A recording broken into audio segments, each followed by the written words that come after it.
Okay, we're live. Intro is gonna roll.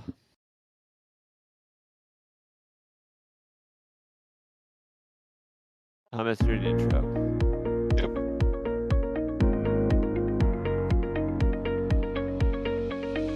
We have liftoff. Propulsion continues to be normal. Alright, the chamber pressure looks good. Following up. Roger, roll with planet. Water tower supply! Flight downside of speed off. Yikes. You bet. Okay. We don't need any more of these.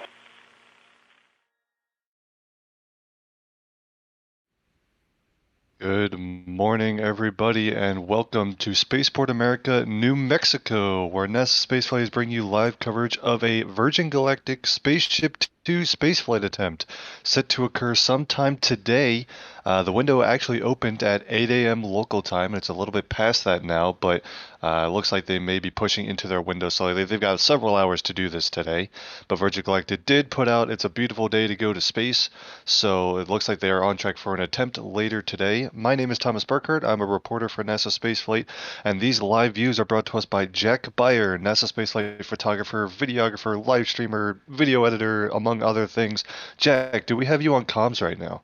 Yeah, can you hear me? It's a beautiful day for flight test. We hear you loud and clear, Jack, and it definitely is. That's Jack Beyer out in the field in New Mexico. Again, this is at Spaceport America, where Virgin Galactic is basing their commercial operations while they finalize the VSS Unity test flight program. So like Jack said, this is another test flight today. Also, back here in the studio, we've also got Michael Baylor. Michael, how you doing? I'm doing well. Can chat just please confirm that the stream looks good. I'm having all kinds of crazy YouTube videos on my end, or crazy YouTube problems on my end, but if chat confirms that the stream is stable, that would be good.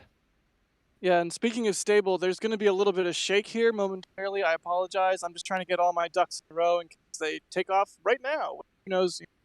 I've got my radio on. I don't hear any chatter necessarily about taking off, but it's always possible I could miss whatever frequency they're on. Gotcha. And we've also... Oh, go ahead, Michael. I was gonna say thanks to chat. It does look like we're stable. I don't know why my stream is buffering like crazy on my end, but if chat says it's stable, I will trust them. Chat is always right, Michael. Right now we are, so Jack is setting up his camera, and again, he's shaking a little bit while he gets his gear actually set up. We were troubleshooting some technical issues, which is why we did not go live earlier, but it sounds like Virgin Galactic is delayed a little bit anyway. They put out one tweet that said, I'll get the exact tweet before I mess it up. What did they say? They said, it's a beautiful day for space.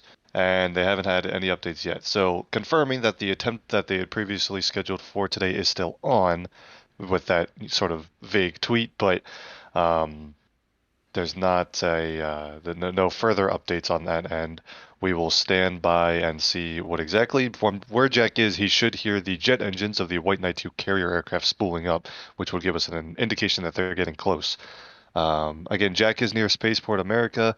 Once the carrier aircraft and Spaceship 2 take off, he will have to relocate to a different spot near the drop zone where Spaceship 2 will be released and light its motor on its way to space. The last time that this mission was attempted, NASA Spaceflight was also live, and we saw actually an aborted attempt about 1 second after engine ignition. The engine was commanded to shut down due to a connection issue. They have since resolved that issue, as well as some maintenance issues on the carrier aircraft, and that is why they are ready to go again with another attempt today. Hopefully a more successful attempt to go to space and back today. Yeah, I think it bears, noting this isn't a Starship stream. This is, Starship streams to me are kind of like all fun and games, at least right now. There's nobody on board. It's a test program. We sort of expect things to go wrong sometimes with Starship, whereas this, if you're not familiar with a Virgin Galactic launch, there's going to be people riding this rocket into space today.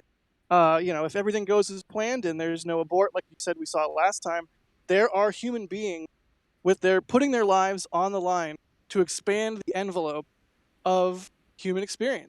So it's a little bit more of an intense stream, at least for me personally, because I'm watching people, take the ultimate risk here. And in hopes of expanding our capabilities in terms of flight and space flight. So just worth noting that, I think. And also, if I'm not mistaken, unless there was some kind of crazy like military flight that did it, I think this will be the first space flight from New Mexico, which is kind of an interesting and fun milestone. It definitely would be. That's confirmed, Jack. This would be the first human spaceflight from New Mexico so far. Human spaceflights have only occurred from California. Both are, I guess, only from Mojave, unless, well, I guess Mojave and Edwards, because X-15. So California and Florida from in the United States, and then also the from China and from Kazakhstan for Russia and Chinese space programs. So this would add another region that has sent humans to space, which would be a very cool milestone, like Jack said. Also on board with the two test flights, or the two test pilots, excuse me, which by the way, Virgin Galactic has not said who is piloting this particular flight. If they put out that information, we'll relay it, of course. But there should be two test pilots on board, and then in addition to that, there are three research payloads for NASA's Flight Opportunities Program, basically a program where NASA looks at a lot of these suborbital flights, the same program that works with Blue Origin on New Shepard missions and things like that, to put suborbital research on these kind of test flights and take advantage of the fact that they're flying basically an empty spacecraft, so you might as well put some research payloads on board. So there's a couple NASA research payloads on board as well, so there's not just the test flight objectives, there's also research objectives. As well as the test flight objectives for Virgin Galactic specifically, testing some things with the Spaceship Two spacecraft and stuff like that. We'll go into a whole lot more detail about what exactly this flight is doing, and of course keep providing updates on the flight itself. If you have any questions about anything we're talking about, as always, throw them in the chat, and if you tag us with @NASASpaceflight, we'll try and pull those in and answer them throughout the live stream. We've got our panel up, so again, any questions, feel free to let us know. We know the stream kind of popped up surprisingly because we had to make sure that we had all the technical items good to go before we published the stream, but we've got it live now, so again, as far as we stand right now, we are standing by for an updated takeoff time. The opening of the window has passed at 8 o'clock local time, 8 a.m. local time. And of course, the aircraft and spacecraft are still on the ground, so we are standing by for a new takeoff time.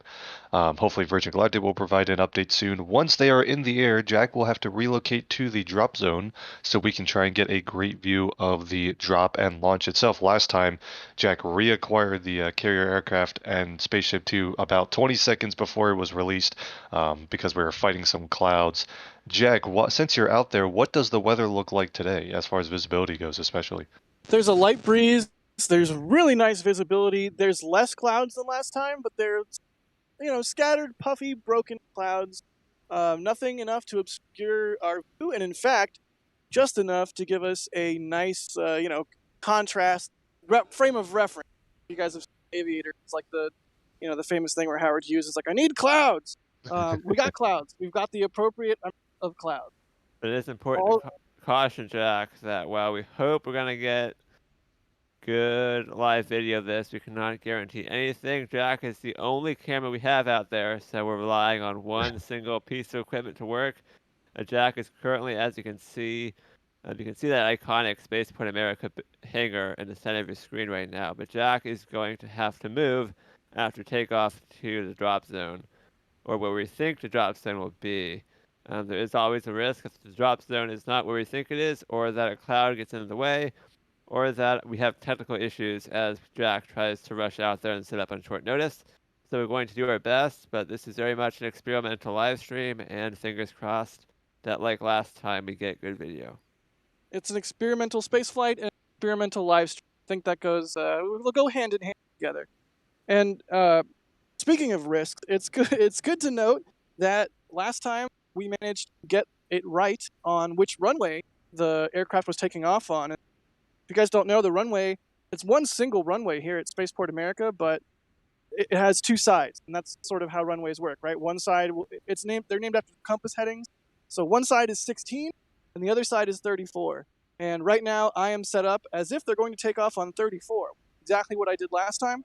But we don't know that that's going to be the case.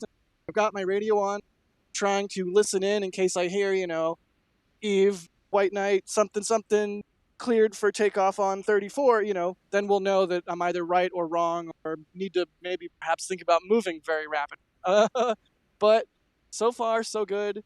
If I hear any chatter on the radio, I will update you. Earlier, it sounded like they were pressing some tanks. I'm not sure if that might have been nitrous or some other sort of pressurant that they would have on board, but definitely crews are active out here.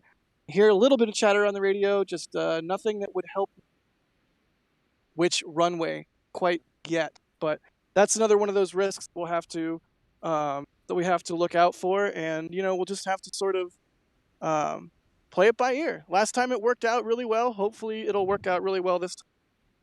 I apologize for the shake that you're getting. Like Michael said, we've only got the one camera out right now. Normally we might be able to mask some of the shaking as I adjust things with another camera angle, but today we're just running the one camera. So apologies for the shake. I'll do the best I can. I am standing on the roof of my Land Rover right now, which induces a bit of wobble every time I move a muscle. But I digress. Spaceflight. I mean, it's a day, hopefully, that we'll see humans blast into space. Any day that humans blast into space is a good day. Completely agree. Yes, the NSF Land Rover deployed in full force today, and thank you, Jack, for being out there. A long drive from California, I know, but I know you're the kind of person who jumps at those opportunities, and we appreciate you for it. Like I said, Jack, we'll have to relocate between takeoff and the drop, and we will be able to continue coverage of that because we are also piping in some data from Flight Radar 24. Michael, I don't know if you even want to show this because right now it's pretty boring, but we will be using Flight Radar 24 to show. There you go. Right now it's just a satellite image of Spaceport America, but at some point, once it takes off, we should have the acquisition from their transponder on board the carrier aircraft, which will allow us to follow the carrier aircraft as it climbs up to about 50,000 feet and then releases Spaceship 2. So a big thank you to Flight Radar for providing that, and we will be using that to supplement our coverage as well. But it's not really a camera, so we're going to do our best to focus on Jack's camera here as long as possible. And again, takeoff, we are standing by for a new takeoff time. That could be very, very soon. They are in the window, and we'll keep an eye out for any official updates from Virgin Galactic on that front. In the meantime, we've had a couple questions and stuff come in here, so I'm going to address those really quick. Thomas Anfang with a super chat says, "You will go to space today. Godspeed, Unity." Absolutely. Thank you for the support there, Thomas. VSS Unity is the name of the spacecraft. The spacecraft model is like Spaceship 2, and the name is VSS Unity, similar to like Crew Dragon named Endeavor or something like that, So we're talking about the same thing when we use those different names. Couple questions that have come in here. James Evans asked, can you talk about the EMI issues? So on the previous flight, we saw that engine abort just about 1 second after engine ignition, which was a result of electromagnetic interference, or EMI. Basically, some of the other systems on board the spacecraft was causing a lot of electromagnetic interference and caused the connection between the flight computer and the engine controller to be lost. Basically, they lost connection with the engine controller. So out of abundance of caution, the engine controller says, I'm not connected to the main flight computer anymore. I'm going to shut down the engine and allow the spacecraft to abort and glide home. So that was the problem, interference causing that connection loss, and thus the engine shut down to be safe. They have since resolved that interference issue and should hopefully maintain connection. So that's the main issue that they were resolving after the previous flight.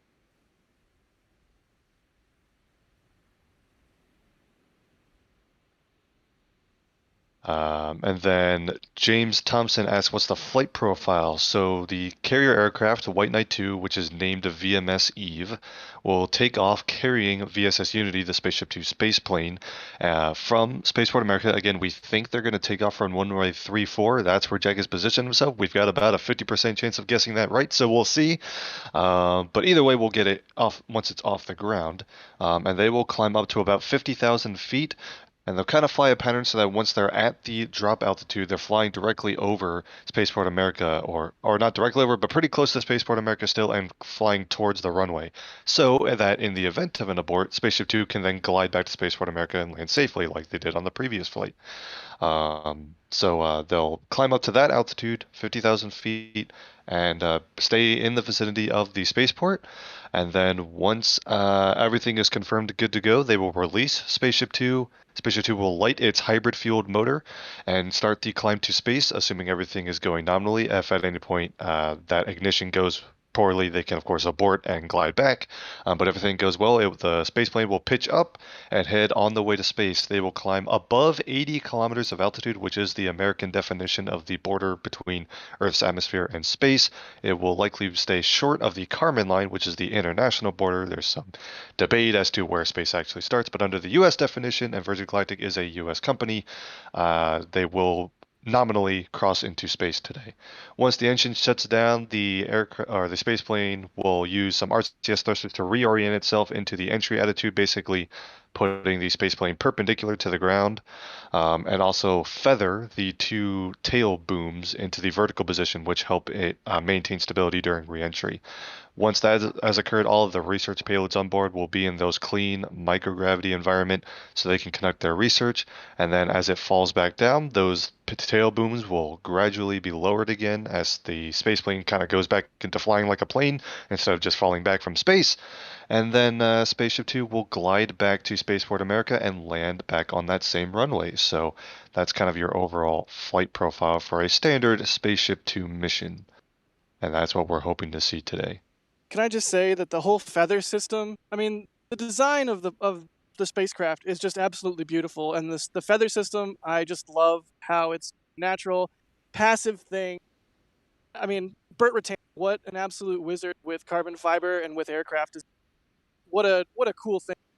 I mean, every time they flew out of Mojave that I could get up there and see them fly, I tried to get up there, and now that they're flying out of Spaceport America, it's a little bit of a longer drive for me, but it's such an awesome, novel aircraft. How could I not? So I'm glad you mentioned the feather, because that's sort of an integral part of how this whole system works. Absolutely, and it's, I think, something I can't recall any other system that uses a feathered like aero surface like that. So I think that's unique to Spaceship 2, which is of course always cool. We got a whole bunch of new members here. Some of these are in languages that I do not speak, so I'm just going to thank everyone who just joined in with a new membership. Thank you so much for the support. We appreciate it. Also, Jack with a super chat. Thank you so much for the support.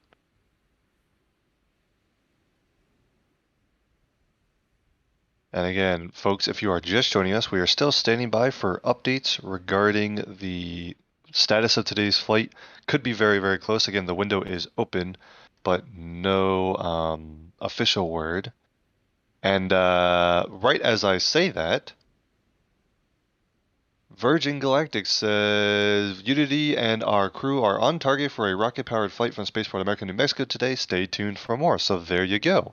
No further details, but confirming that they are still up and on target for our launch attempt today.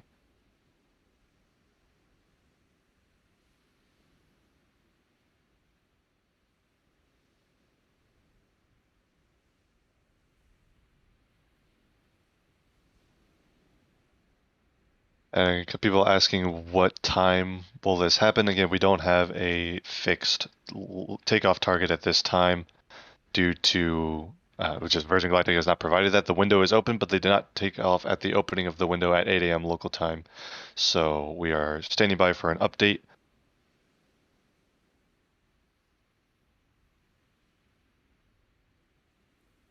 But that would be the next milestone, would be them preparing for takeoff to start lifting VSS Unity up And to then you its can see the altitude. plane moving right now on the runway. Yeah. Jack, is that Yes. taxiing under its own power, or is it being towed still? Jack said in their back channel, it looks like they're moving to the other end of the runway, so Yeah, that's what's happening. This looks like they're going for 16 and not 34. I did not set up for 16, so I don't know. I can try and move, but then we risk that I might miss takeoff. I mean, you'll see it get airborne from here, just not from Yeah. as close, right? I mean, the main Yeah. thing we want to see is obviously the drop in the ignition. So I think takeoff is just a bonus, but Yeah, that's really tricky. I wish I'd heard something on the radio.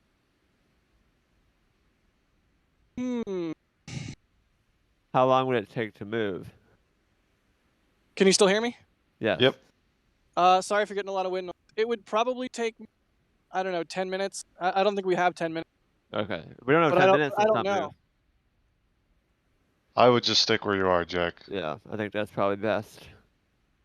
Kind of the luck of the draw. I mean, if you ever shot aircraft at an airport, it's the way that it goes. There's been times where I was at Palmdale waiting for a B-2 to come in, and it didn't go to the runway I expected, and I may have driven rapidly around the facility in order to get to the correct location. So, fortunately, I don't think that will be possible today, but you can see it right now, which is pretty nifty, right? You guys have eyes on it, right? Yep. Yeah, we can see it. Excellent. Yeah, Uh, so looks like they are setting up for a takeoff on runway 6. All right, so runway 16 now, which means it will be taking off away from us, but we'll still get a great view from Jack here.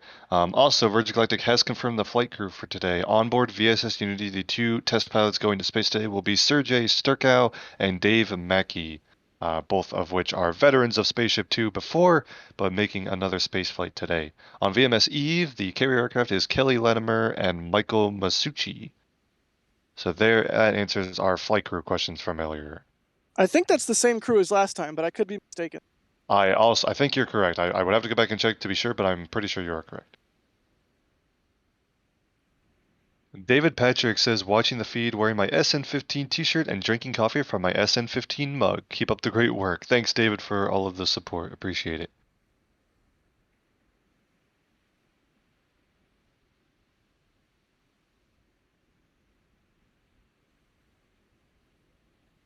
And then Max asking, what kind of heat shielding does Spaceship 2 have? I don't know if we know if there's... I don't even know if there's a special material on the bottom, like a specific heat shield, or if just the general body is made from materials that can survive the heating. Again, it's a suborbital flight, so the heating as it comes back into the atmosphere is much less than coming from orbital. I'm not sure if it even needs its own like dedicated heat shield, or if they just confirm that the material that the fuselage is made out of can handle that. If they do have a specific heat shield, I don't think Virgin Galactic has talked about what that's made of. That is a very good question. I'll let you know if I get more info on that. Oh man, I'm wondering if I should have tried and switch sides. I think it's too late now, but you know, what can you do? As soon as you go to relocate, they'll take off, right? Yeah, I mean, it's a little bit of a bummer, but I mean, if I had set up for 16, I might have been able to get the actual building in the shot, which would be a really cool image. But you know what? Hopefully, they'll be flying out of this facility a lot in the coming, and there'll be plenty of opportunities for, different imagery. This is only my second time shooting this particular facility, so you know, you gotta learn somehow. Roll with the punch. Absolutely, Jack. We actually have a question. Oh, go ahead, Michael.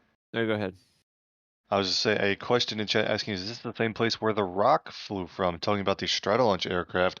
That would be back in Mojave, California, which is also where Virgin Galactic conducted a lot of their early test flights. However, they are now moving those operations to Spaceport America, New Mexico. So this is not the same facility where Rock took off from. Rock and Stratolaunch are based out in Mojave, California.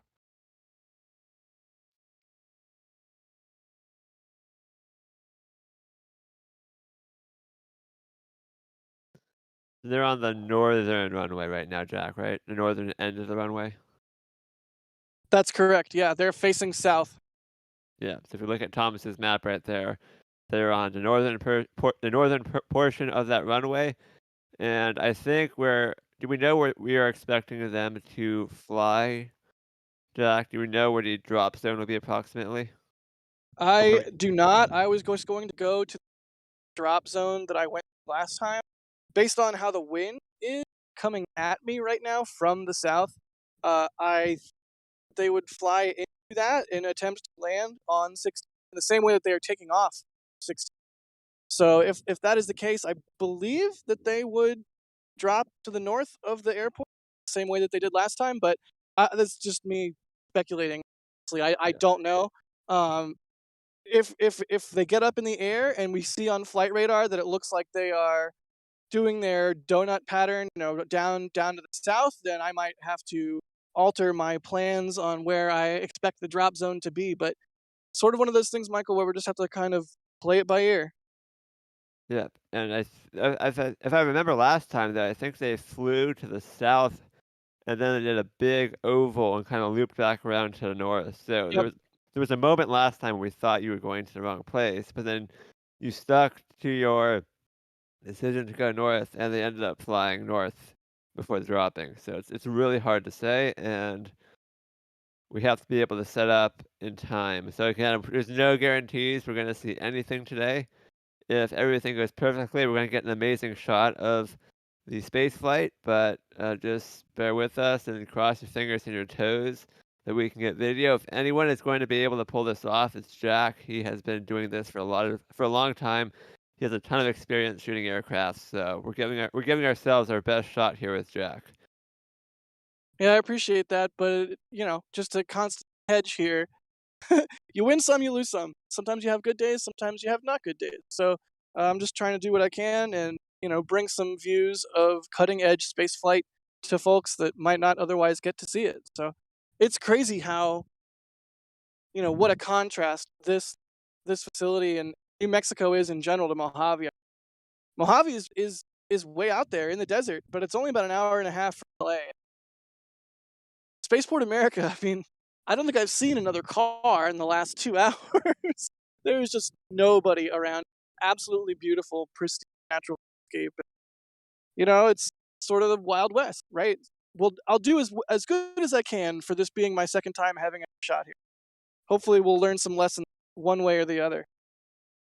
Yeah, we definitely appreciate you being out there, especially because there is no other live coverage of these flights. Virgin Galactic does not provide live video coverage of these flights. They only provide intermittent Twitter updates. So us being out here is a cool way to see this happen live, and we're glad that you're out there to help bring that video to us. And you've got almost 20,000 people, Jack, who are appreciative of your effort to drive out there right now. And I'm sure before this thing is dropped and ignites, there's going to be a lot more viewers. So everybody's super excited that you took the time to make that long drive. Hey, I'll take a long drive. That's no problem. I just imagine how much hard work has been put in on this vehicle by everybody at the company. It's just absolutely astounding to have a machine in your hands that human lives depend on. I mean, I guess driving a car is that, but you know what I mean. It's a Much little lower bit, stakes. yeah, it's a little bit different with spacecraft. So I just like to reiterate, this is a serious event that we're going to watch hopefully soon. It's literally humans putting their lives on the line to expand human knowledge, which is just the coolest freaking thing. I mean, come on, how cool is that? It really is. Although you mentioned this is a long drive, what percentage of the drive to Boca Chica was this drive? I mean, it can't be that long, right? Literally 50%, like almost exactly 50. So not a bad drive. There you go. By Jack standards, at least. Hey, as long as I And don't have to drive through literal 12 hours of West Texas barren flatland, I'm a happy guy. really quick, I do want to thank all of the new members and the super chats that are coming in. Thank you to everyone who's tuning in and sending us support. We greatly appreciate it. Pay for that Land Rover gas. Paying the Land Rover gas money. Oh, the struggle is real. I love this thing, but I mean, you guys have heard me. I cannot wait for a Cybertruck and kick the internal combustion engine to the wayside. I am so excited. I mean, for not only because gas is expensive, but because it's better for the environment. I don't want to be driving a gas guzzler any second longer than I have to, but I am on a dirt road right now, and I would not feel comfortable driving a rental car or just any random car down this dirt road to get to the spot that I'm at. And frequently use the Land Rover to get to locations that otherwise might not be accessible. So it's worth the hassle, but oh man, I cannot wait for Cybertruck or for any. I mean, the Rivian or the electric F-150 or any electric all-terrain vehicle. Please, please, please, and thank you. I want that, please. Oh, I'm sorry, Landro. I'm literally standing on my Land Rover talking ill of it. I love you, Land Rover. I'm sorry. Do we see Uh, the chase plane or any signs of any aircraft in the vicinity on flight radar, Thomas? We do not, and someone was actually just asking in chat, can we link the flight radar once it's airborne? The Spaceport America, the flight radar doesn't have coverage on the ground at the spaceport, so even though the transponder is likely online, we have not acquired it on It's flight moving. radar yet. It's moving. Up, looks like takeoff roll, Jack. That definitely looks like a takeoff roll. So VMS Eve and VSS Unity rolling down runway 6 at Spaceport America.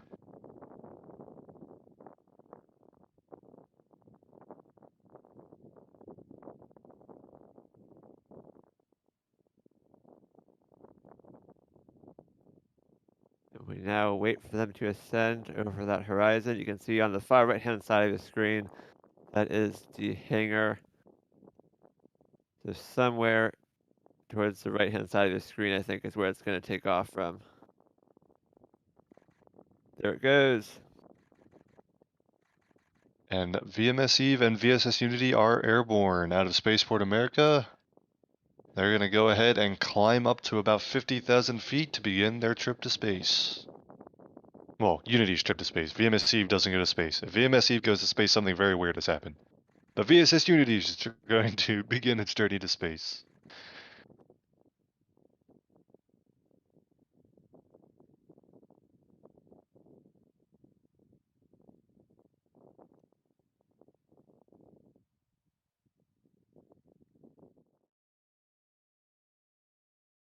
Very cool shot from Jack there as VMS Eve and VSS Unity head to the south from Spaceport America. And I'm standing by to pick them up on flight radar. Nothing just yet. Give it a minute though.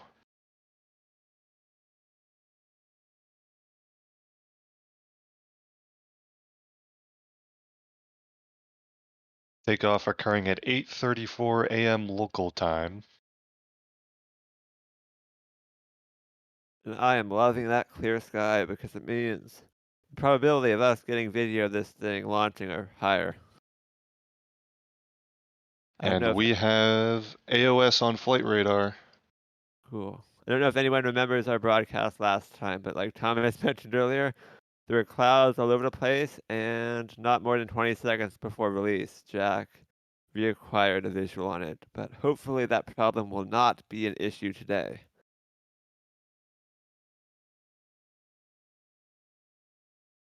Looks like they're starting to turn, so hopefully they will be going around to the north.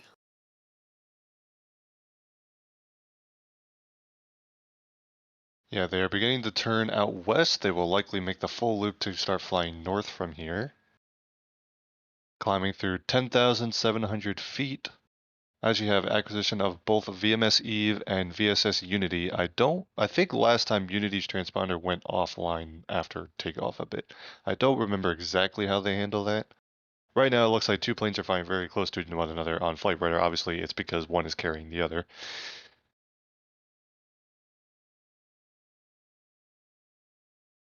And Jack, you just film this for as long as you want, and then when you are ready to move, just let me know, and we will go to flight radar while you relocate.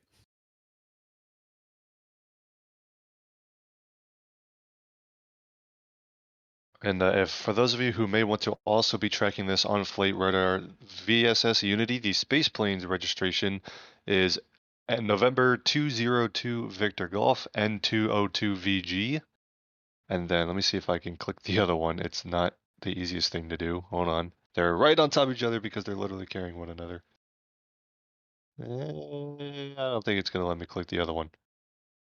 Someone can look up what VMSE's registration is because I forget. But they are airborne, and again now through 15,000 feet. And again, they're making that turn to fly north from Spaceport America right now. Not sitting on Jack's camera anymore. Let me know when you're ready to move, Jack, and we will stick with flight radar.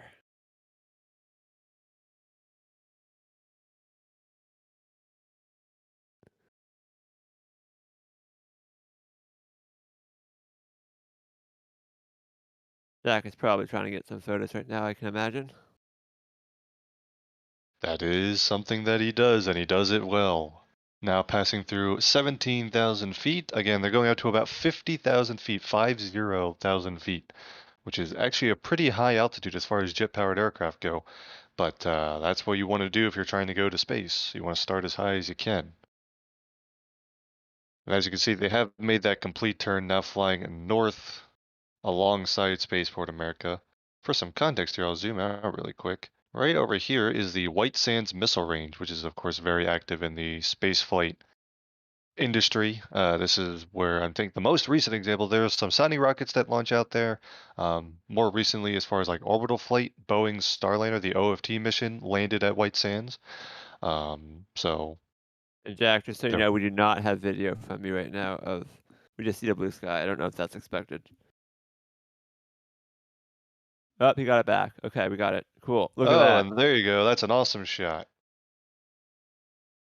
And I again, they're imagine he might have flying. been rearranging his gear to get that shot of the Yeah. path.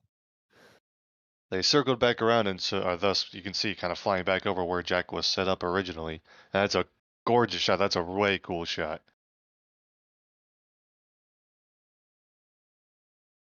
So you can see White Knight 2 is one of those dual fuselage. If you see, we were talking about Rock earlier, Stratolaunch's aircraft. This is kind of a similar concept, though much smaller. That two fuselage aircraft where the spaceplane can sit on inside the wing on the middle between the two fuselages. And the jet-powered VMS Eve carrying the rocket-powered VSS Unity. They are passing through 21,000 feet right now.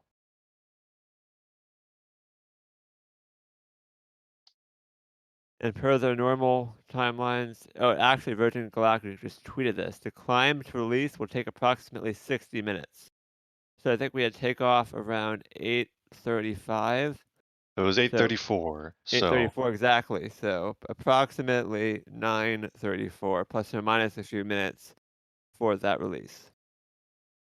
and again, that is approximate. They can hold at that altitude if they need to, and they have a nice long window, so that's sort of the earliest.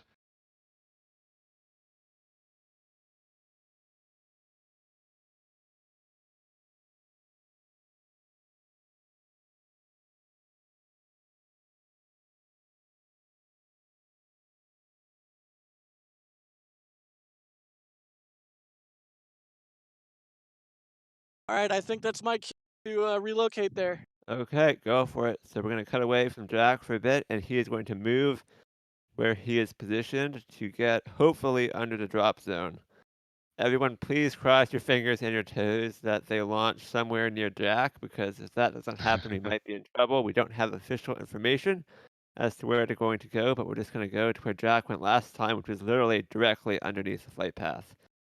So hopefully we will have some good luck today getting some shots of the actual launch. Yeah, and hopefully, especially because Jack's saying the visibility looks a little bit better than it did last time, so that should also help make sure we get a nice visual of the launch attempt. VMS Eve and Unity are up through 25,000 feet right now, and I want to correct something earlier because Virgin Galactic says they're going to a drop altitude of just 44,000 feet today. So I believe that has fluctuated a little bit between different flights. So today they'll be releasing from 44,000 feet. Again, still pretty high as far as jet aircraft go. They are going directly north, which is different than what happened last time. They flew much further south last time, so I hope that's not a sign that the drop zone will be different, but there's only one way to find out, and that is to wait and see. Absolutely. And again, Virgin Galactic 3 is the call sign of VSS Unity. That's what's being highlighted right now. Virgin Galactic 6 is the call sign of VMS Eve, the carrier aircraft.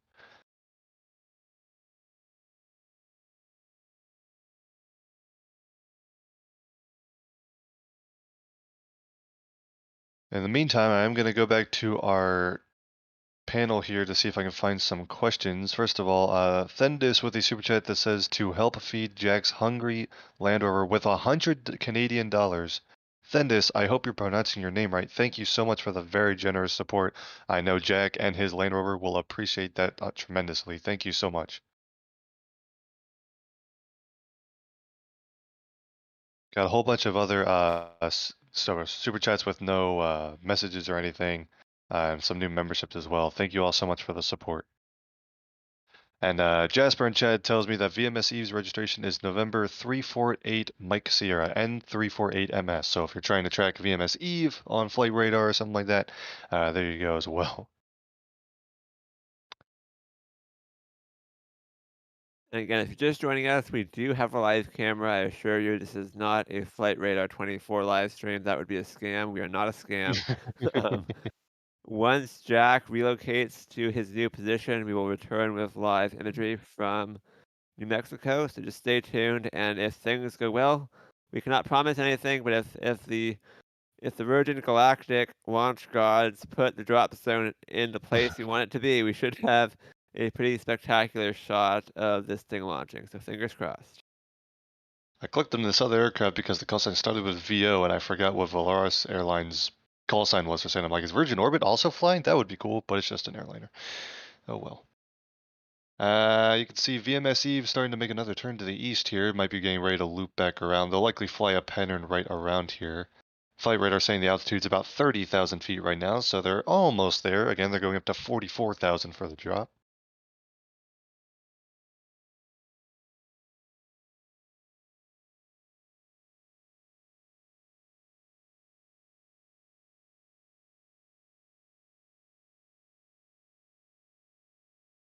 And thank you for just joining us. Our correspondent out in the field, Jack Beyer, is relocating to the drop zone, or what we at least hope is the drop zone, for today's flight. So we are using some Flight Radar 24 data to give you live updates of the current position of the carrier aircraft and spaceplane, climbing through 31,000 feet now.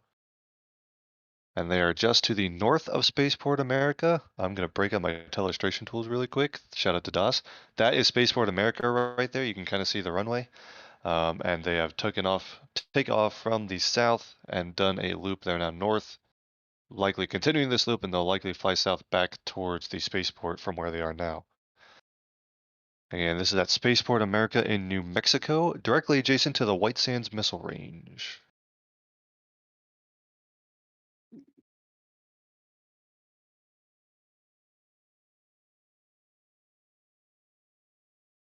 Ron Smith with a super chat asks, will Jack go out to Wallops for the first U.S. Electron launch?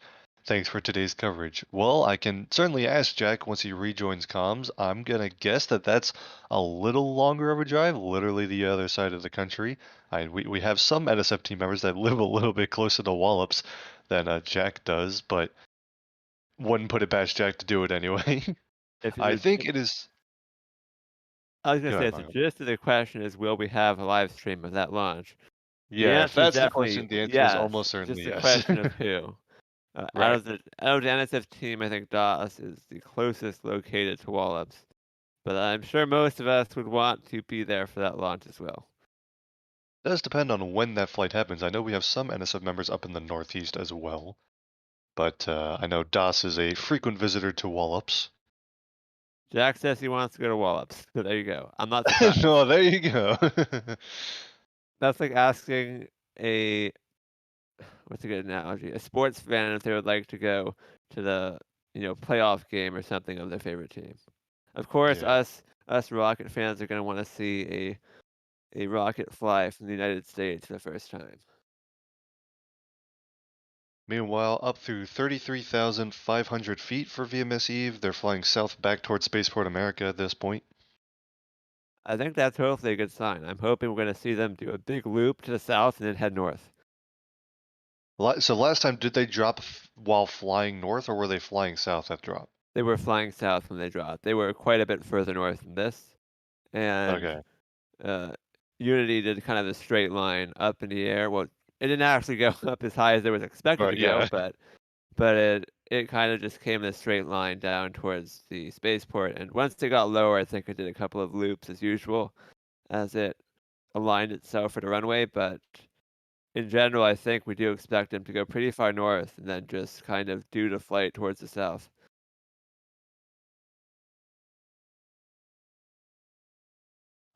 Emil asks, if they're almost at 44,000 already, how come it'll take another 45 minutes until the drop? What are the preparations they'll have to do in air before the drop? So once they're at drop altitude of 44,000 feet, they're likely going to do a whole lot of technical checks, making sure all the systems on both the carrier aircraft and the spacecraft are good to go for launch. They want to check and verify that everything is go.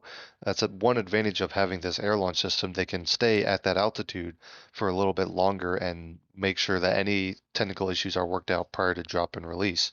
So there's a lot of technical checks that will happen prior to drop, and that's why they're targeting, again, around 9:34 based on that 60-minute estimate. Hopefully Virgin Galactic will give a more refined estimate as we get closer. And again, if you are joining us, I'm going to repeat this again because I know new people are joining us. Jack is currently moving locations, so this is not a flightradar.com or flightradar24.com live stream. While we appreciate Flight Radar service very much, we would never just do a live stream on this alone, but we do have Jack in the field providing live images. He's currently moving from a location he was at for takeoff to a location that will put him closer to the actual launch. So fingers crossed that everything works out, but Jack is currently moving locations, which is why we do not have live cameras at this time, but in the next 5 or 10 minutes we should hopefully regain those live views. I'm not sure if the spacecraft is going to be in view of us all the time, but once Jack's out there, we'll do some scanning of the sky and see if we can reacquire it. VMS Eve now climbing through 37,000 feet. I'm pretty sure this other aircraft is completely not relevant. What the heck is that? Some weird... This is the area of the US where there's just a bunch of weird test flight stuff going on. Who knows what that plane's doing, but not related to anything with the Virgin Galactic flight, I don't believe. We did not see a chase plane in Jack's camera, I don't think. No, and there's not one on here either. I don't think there was a chase plane last time either. I don't know if Virgin Galactic usually has a chase plane up there. There was. There was? This Today time or or last last time? Both. Okay, so there is a chase plane, just no transponder, I guess. Got I it. would Good to know, expect Jack. there to be a chase plane. That's why I asked. You would think for a test flight like this, they would want a chase plane, but not surprised there is one in that case.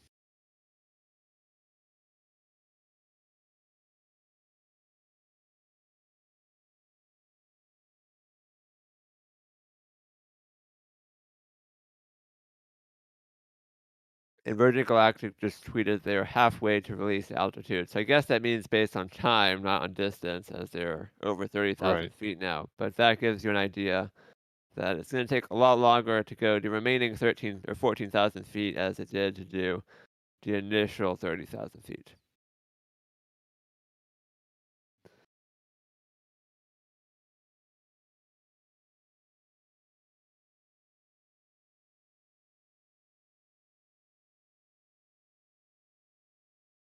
Now passing through 38,000 feet, continuing to climb. They're actually directly near Spaceport America. You can see just about with the midpoint of the runway. They'll likely do another loop before getting to drop again. They're a few thousand feet away from that drop altitude still.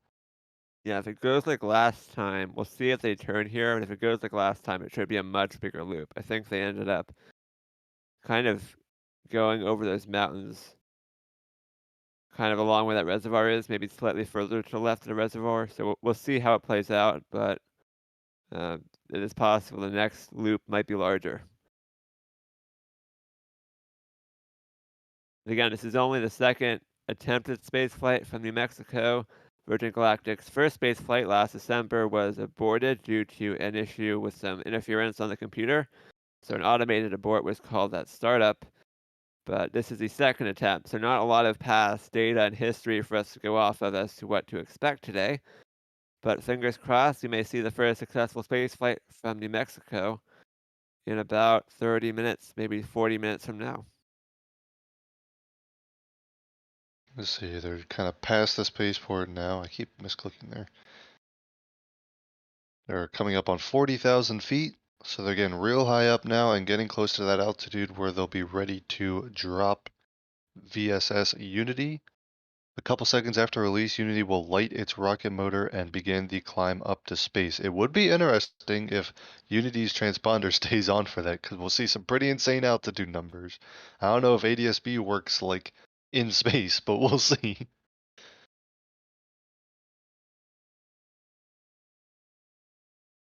At the very least, we should be able to keep an eye on the carrier aircraft. And again, we are using some Flight Radar 24 data. Thank you for that.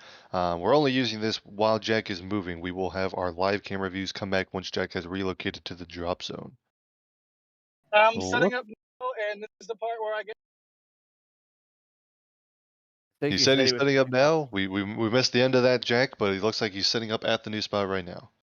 probably the part where he gets nervous. I think is what he was going to say, because if it does not drop in the right place, we're kind of in trouble. But we're going to keep our fingers crossed. It does look like VSS Unity under its mothership, White Knight 2, is heading further south, which is actually, I think, a good sign, because last time, like I said, it did make a big loop to the south before it headed north. So right now, Jack, based on our only data point from last December, I think so far you are looking good.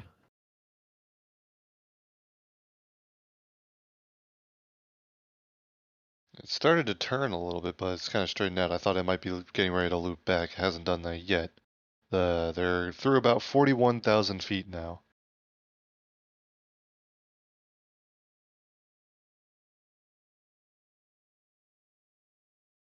And like Jack said, we should be acquiring a live views here shortly, so just stay tuned, and we'll play the fun game of Can We Spot It? Last time, while VSS Unity was super far off in the distance, there was a time where it was such a small speck on Jack's screen that Jack could not see the aircraft, but all of us watching it could on our full screen monitors. So we were telling Jack over our comms, pan right, slowly, slowly, more right. So we'll see if we can acquire it again, but it is going to be a tiny speck in the sky until it loops back to the north.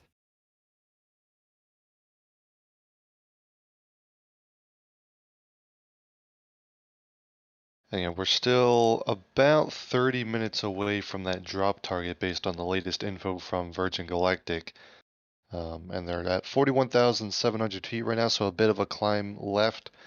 And then again, once they're at that altitude, they will do a lot of technical checks before actually getting in the position for release. So lots of time remaining before the actual launch. But everything appearing to go nominally so far. And a big thank you to everyone who's joining us. A big thank you to all the memberships and the super chats that have come in as well. Appreciate it. And again, based on what Virgin Galactic said, we are expecting the flight to happen around 8:35, plus or minus several minutes, or sorry, 9:35. I said that wrong, obviously. It has not happened yet, but probably around 30, 35 minutes away from the space flight attempt happening if all is looking good. Again, this is a test flight, so if there's a higher than normal chance that things may not go as expected and they may have to abort or stand down for today, but if all goes well, we should expect that flight attempt to happen in about 30 or 35 minutes. And fingers crossed that we'll get to see that awesome test flight from Jack's camera. Now climbing through 42,600 feet. The climb rate does go down a bit as they get to higher altitudes because there's less air and less lift. So therefore the aircraft will gain altitude more slowly. Please turn. It's starting to turn, Jack, right now. I was going to say, Jack, right as you said that, it is starting to turn maybe. I think this is good, Jack. This is very similar to how I Yep, remember it definitely playing out is. last time. So it is turning back, it looks like, and I would not go anywhere, Jack. I think you're in the high. I mean, there's no guarantee, but I think if we had to guess one place, you're in the highest probability location. Everything's coming up, Millhouse.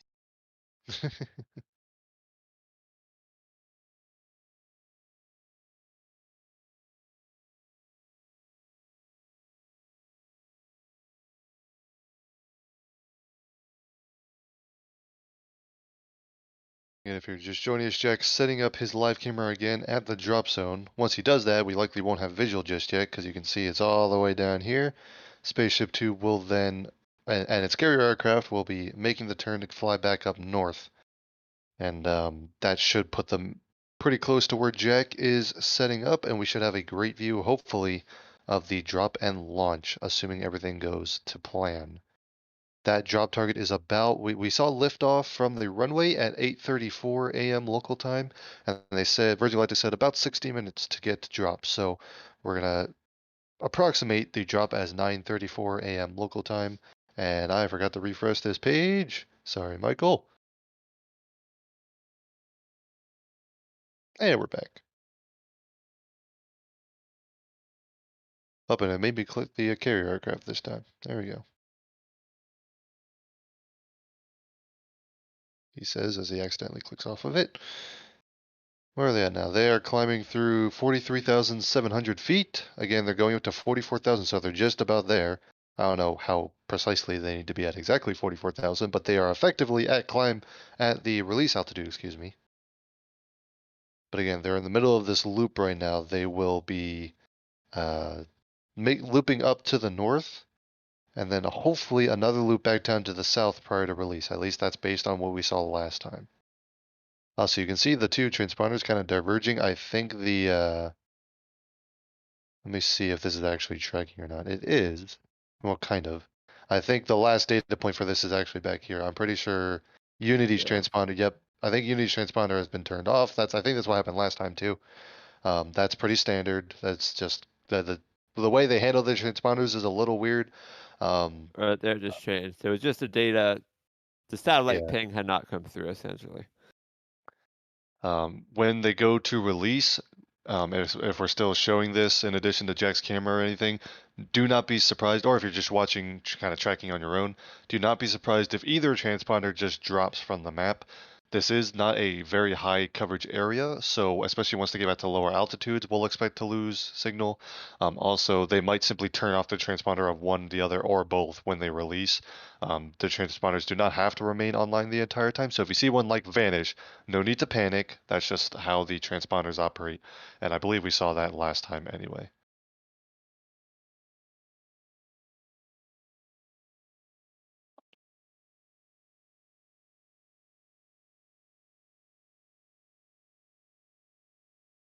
So far, Thomas, this is really playing out how it went last time, so I'm going to continue to remain optimistic that Jack is going to be in the perfect location. But like we said, we cannot know for sure. We don't have the official information. We're just going off of what happened last time. But we do expect them to align Unity with the general direction of the spaceport. So if it loops back to the north, it would then turn to face south as they do the launch. Absolutely. Flight radar now saying that VMS Eve is at 44,550 feet, so just above that 44,000 mark. So I think it's safe to say they have reached their descent. I keep using the wrong word. Reach their drop altitude. Excuse me. And but again, they're going to be continuing to loop around and get into the actual position because they want to release VMS or VSS Unity. I keep mixing that up. I gotta slow down.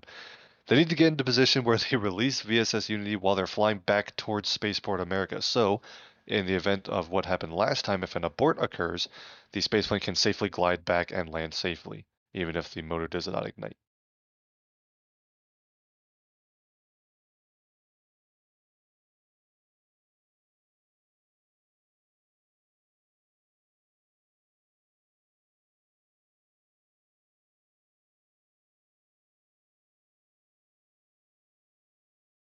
Again, thank you for all of the support coming in. We appreciate it. It's what allows us to do this, help fuel Jack's Land Rover for getting him out there and things like that, so we appreciate it. Speaking of, I just biffed hard. Get up on my. Everybody, take your time. Don't rush. You might biff hard. Hurry up, Jack. The whole stream is waiting. I'm just kidding. Okay, yeah. Set up. Jack, you have let's see, how many people are watching? 27,000. Only 27,000. Meanwhile, keeping an eye on this track here, it looks like they may be looping back around to the south. This flight path is starting to look a little different than last time. They're just loitering to the south, Thomas, before they head north. Stay positive. Okay. Yeah, I don't want to hear the word south. I hear that. It just made a slight correction back to the north. I think Thomas is just causing panic attacks. Yeah, it's still going the same direction, Jack. Flight radar now says they're at 45,000 feet. And that is above sea level. I believe that readout. Yeah, that readout is sea level. So, not sure how precise that 44,000 tweet from Virgin Galactic might have been, or maybe the ADSB is just a little off, but.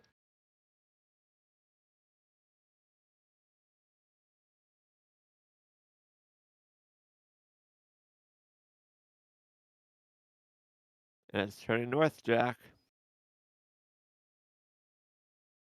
Just like last time.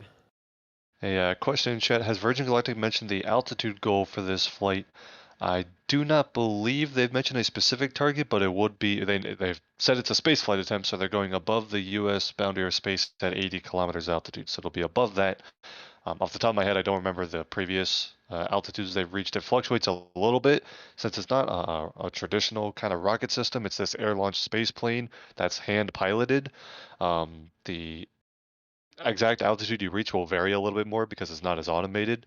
But it's, again, above 80 kilometers altitude. I believe they get close to about 90 kilometers, if I remember correctly. But no specific goal in mind for this flight other than spaceflight. Yeah, in that book that just came out about Virgin Galactic Test Gods, they really emphasize that it's an analog machine. There's no fancy computer to do the turn and fly the thing just right. It's literally hand flown, which is honestly wild for a spacecraft. Really, really, really cool. I'm not really a car person, and before Michael yells at me, the solo is booting. I'm not really a car person, but I totally get the idea of like wanting to have a stick shift or wanting to really feel the road, not have a computer in between you and the road. And basically, there's no computer between the pilot of Unity and the sky. So that's pretty nifty if you ask me.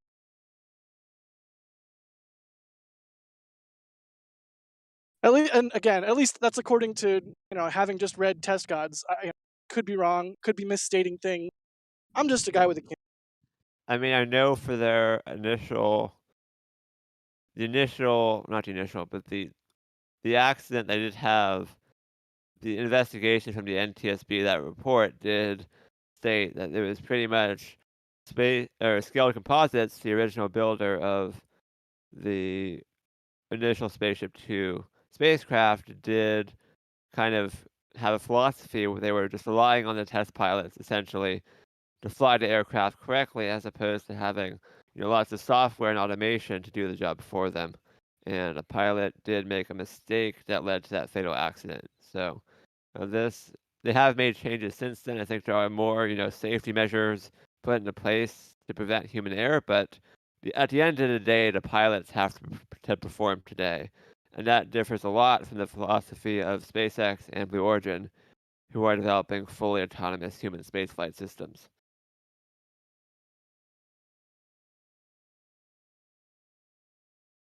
Flavor 24 continuing to read just above 45,000 feet, actually almost 46. It's saying 45,800 right now. There could be fluctuations in the data that are not true of the actual aircraft. The data is not super precise, so basically the important knowledge is that they are at their release altitude and they are flying north alongside Spaceport America. I'm going to break out the DOS art again. North's good. I like what I'm hearing. North Jack, is good. We're having that issue again, so let's do what we did last time. Copy. This is what we're kind of expecting. It might go farther north than this, could go up here a bit, but basically they're going to continue this loop so that they line up with Spaceport America, line up with the runway again, which, since I have this selected, it won't let me zoom in. There we go. You can see the runway right there. Oh, why is it so small there? I see. All right, guys, I'm not the telestration master that DOS is. I apologize. But that's the runway they're going to want to line back up with, and they're making that loop to the north to get them in position for that.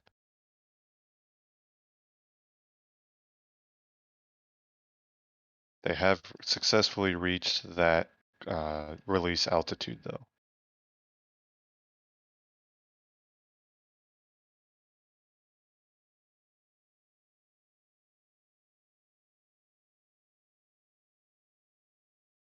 And again, Jack is configuring his camera, getting ready to spool up a live feed again.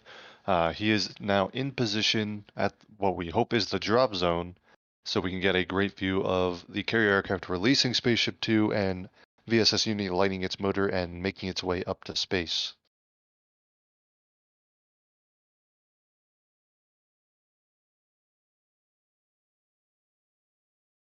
Meanwhile, this live telemetry coverage brought to you by Flight Radar 24. Big thank you to them.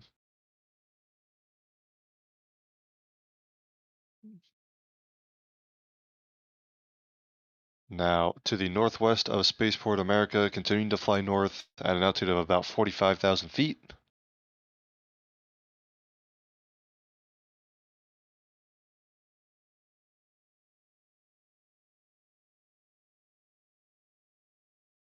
Right now, VMS Eve is still carrying VSS Unity under its wing,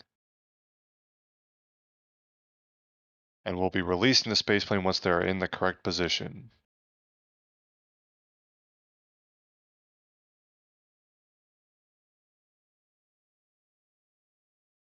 Emil asks, what is the flight plan after drop and ignition?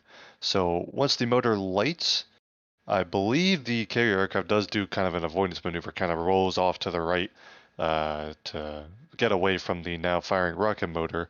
Meanwhile, the spacecraft, VSS Unity, Spaceship 2, will pitch up pretty much immediately so they can start gaining the vertical velocity needed to get up to space. And that's a big difference between something like this versus an orbital flight. Obviously, when you're going to orbit, a big priority is getting a lot of horizontal speed so you can achieve orbital velocity sideways and stay in orbit instead of just going up to space and falling back down. However, Spaceship 2 is a suborbital system that just ends to go to space for a couple minutes and then fall back down. So they have no need for that horizontal velocity, so they're pretty much going to fly straight up. Once they pitch up and they're flying vertical, the motor will continue to burn until they reach the velocity needed to get up into space, again above 80 kilometers altitude. And then the motor will shut down. It's a hybrid fueled motor, so there's a liquid and a solid component, which means they can shut down the motor, unlike using a full solid motor. Also gives them abort capabilities. Look what we have there, Thomas. That looks like a live camera view. Is that Jack spooling back up? Good to hear. Yeah, he Good might to still see, be I making guess. some adjustments, but I got excited and showed it. So, Jack, do what you need to do, but if the screen shakes or the screen goes black, chat will understand. It is the beautiful landscape out there in New Mexico, and Jack, again, is back in the drop zone as VSS, Unity, and VMS Eve continue to fly north, and they're getting into position for the drop. Flight radar now saying just about 44,000 feet, so they're back at that release altitude. I'm looking Back for to them. oh, go ahead. I do not see them, but I am looking for them. Should be pretty close They to are me at this point. they are northwest from the Directly, airfield, Jack. it should be directly west or slightly northwest from you, I think. Copy. I am scanning the skies. I remember There, last time we caught their contrail, so that's what we're looking for. there are a couple of other cars at the spot that I'm at, so take that as a good sign. While we continue to scan the skies and allow VMS Eve to get into position, I'll continue going over the flight profile. So again, once the motor shuts down, the spacecraft will coast towards its apogee, or its highest point, its highest altitude. On the way up, it will feather the two booms on the back of the plane into a vertical position, which basically just means pivoting those surfaces so that when the spaceplane starts to fall back down, they are parallel to the direction the spacecraft is falling. That's its sort of re-entry attitude. Meanwhile, all the research payloads on board will be doing their experiments. There's 3 of them from different universities sponsored by NASA's Flight Opportunities Program. Once re-entry starts and they start to regain aerodynamic control, those two booms will start to gradually pivot back down to the horizontal position, which will transition VSS Unity into horizontal flight, and Unity will then glide back to land on the runway at Spaceport America.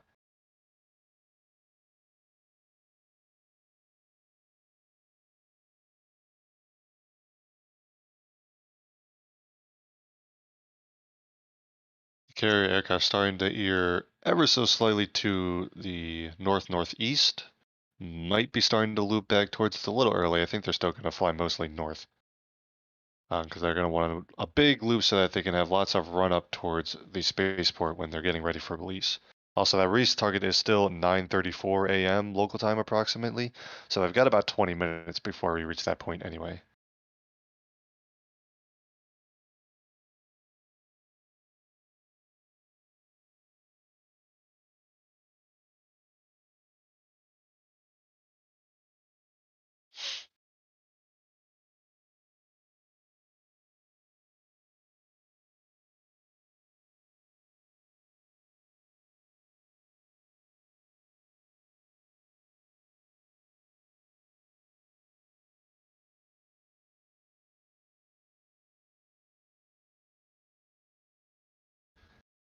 Again, Jack is scanning the skies. They're not quite at the drop zone, so they'll still be a little bit away from Jack at this point, but we're keeping an eye on it.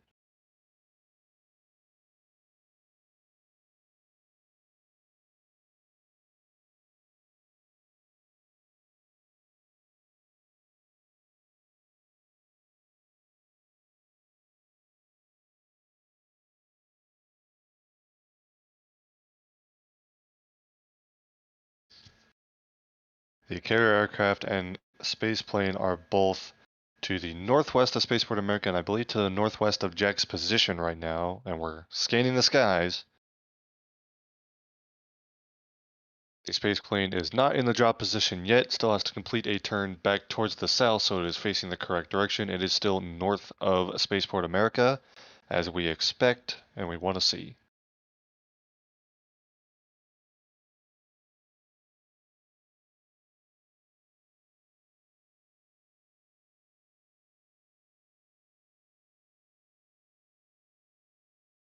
I'm looking for it. Man, my heart is pounding. There's people about to fly into space, you guys. We certainly hope so, and we're gonna want to keep visual here shortly, or get visual shortly, but they're still flying a fair bit north. Again, they're gonna make a nice big loop so that they have lots of room between them and the spaceport when they're getting ready for release. And we still got just under 20 minutes before that drop target anyway, so they're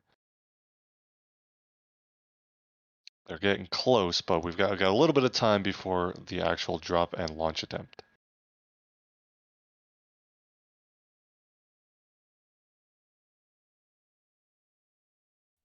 Yeah, looking at flight radar, they're ways out there. Hopefully, Yeah. this follows sort of a similar pattern as last time. End up sort of over me when they do the drop.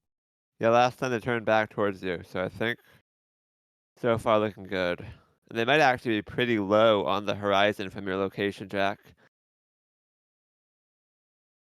Yeah, I think you're right. The good news is that there's basically no clouds, so it's going to be a crystal clear sky, assuming they do the drop. In my vision, we get eyes on it.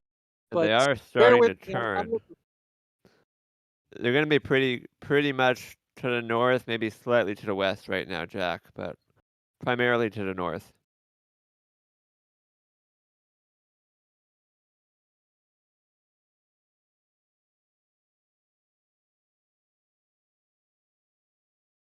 As I say, I thought I saw something on the screen, but then I realized it was a power cable out of focus, not a contrail.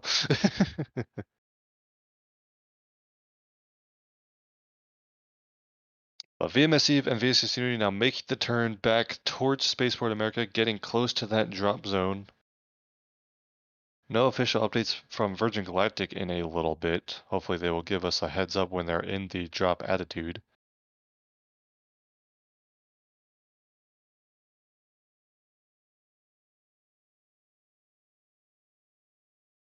I want to keep reiterating thank you to everyone's support of the stream today and of the channel. We appreciate it.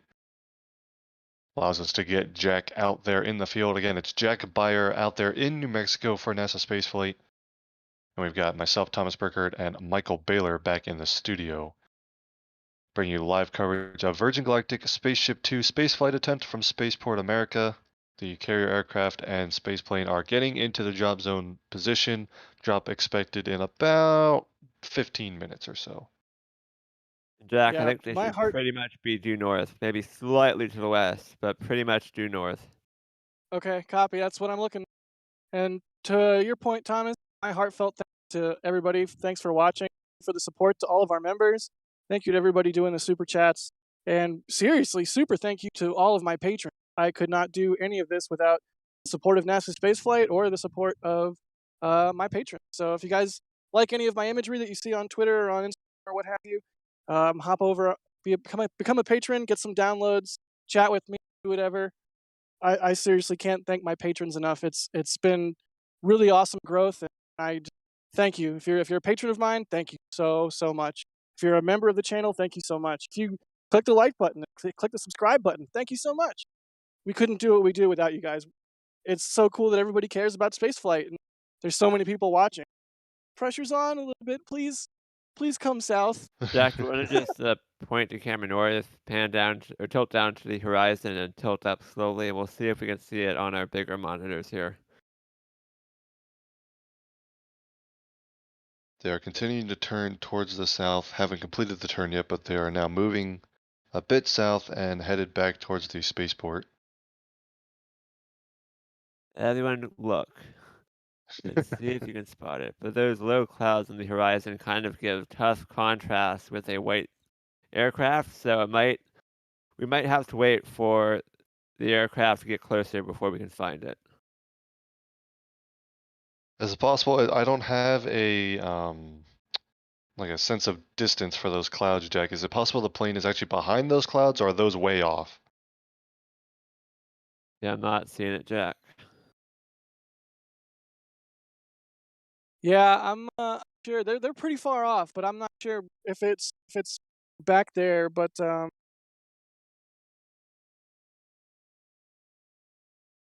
Virgin Galactic just tweets that approximately 10 minutes from release. Oh wait, no, I'm sorry. It says at approximately 10 minutes to release, VS Unity will switch its own battery power for avionics, etc. So it's not saying they were 10 minutes away. It's that will happen when they're 10 minutes away. So my apologies. Didn't read the entire thing yet. And they are headed towards Jack right now, so this is looking good. We don't have visual on the carrier aircraft yet, but as it gets closer and closer to Jack, we should be able to find it. So fingers crossed, but right now we are looking promising towards being in the right location to see this thing.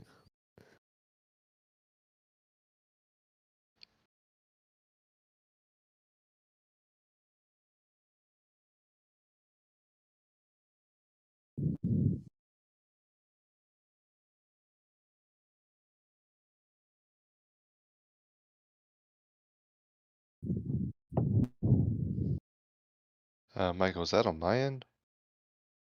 That's Jack. Oh no, that's the sky. I saw the screen go blue. I'm like, wait, did my flight radar thing crash? But I was like, fine on my screen, and I realized you had switched back to Jack's camera. Don't mind me. We're good. Yeah, the reason I'm showing Jack's camera, even though we don't have the visual on it, is like I said, the last time we found it before Jack saw it, so we're gonna try to help Jack find this thing.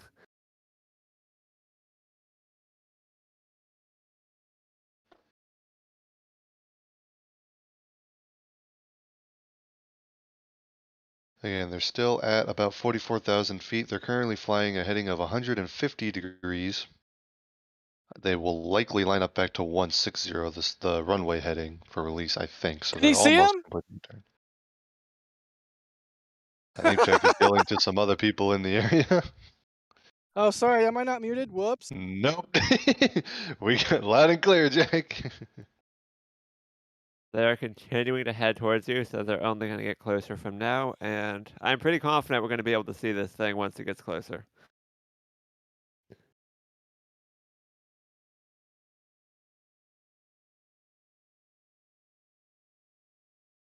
And flight radar says they're not flying heading 167, so they look to be aligned with the drop zone. And Jack, Brady's doing some rough math on our back channel. It looks like they might still be pretty low on the horizon from your perspective, so that might be a challenge with those white clouds we saw kind of in the distance.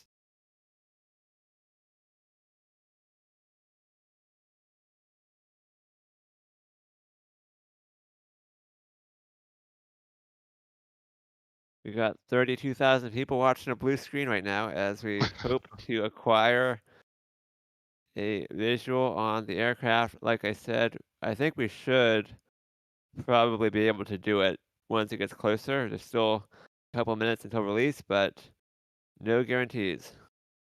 If it's anything like last time, Jack will catch it about 20 seconds before release, so... Oh, there it is, there it is, there it on is! the right. Hold it, Jack. Go back down slightly. We just saw it. There it is, dead center. And it just went off screen, but you did have it there for a second. There we There go. it is. He's acquiring it. So we have a visual on White Knight 2 with VSS Unity under its wing between its dual fuselages. Awesome, Jack. And look at those clear skies.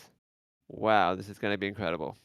This is about the best visibility that we could ask for. Crystal clear skies and flying directly overhead.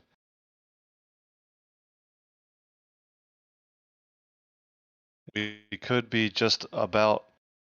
I mean, we could be 10 minutes or less away from release at this point. Well, standing by, I'm going to keep an eye on Twitter, see if Virgin Galactic gives us a more firm update, but they are flying over the drop zone now. Again, this is a live view from Jack Beyer out in New Mexico. VMS Eve carrying VSS Unity on another spaceflight attempt. The first, or trying to, again, the second attempt to make a human spaceflight from New Mexico for the first time ever. A suborbital spaceflight on Spaceship 2, carrying 2 test pilots on board.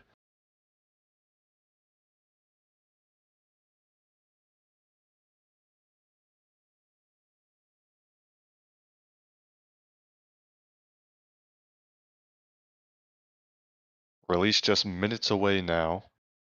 You can see the contrail from the carrier aircraft. What we will see is VSS Unity drop from the carrier aircraft and light its rocket motor and pitch up towards space if everything goes to plan. Again, you're actually seeing 4 humans right now, 2 on the carrier aircraft and 2 in the space plane.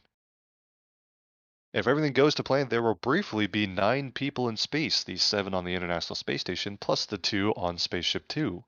Of course, we got to get to space first, so let's see if everything goes to plan. Again, a couple minutes away, maybe. Don't have an exact drop time, but we're in the window where we're getting close to that estimate Virgin Galactic gave a while ago. And they're getting close to that drop position from last time. And VSS Unity is in launch configuration, and pilots are readying the rocket motor system, awaiting clearance from release from Mission Control, tweets Virgin Galactic. So at this time, teams are in the final preparation for launch, and we should see the release here shortly. Again, this is a human space flight, so everyone please wish the crew a successful flight. The carrier aircraft and VSS Unity are at 44,000 feet currently. That is the altitude at which the spaceplane will be released. Everything appearing on track at this time. A absolutely great shot, Jack. This looks gorgeous.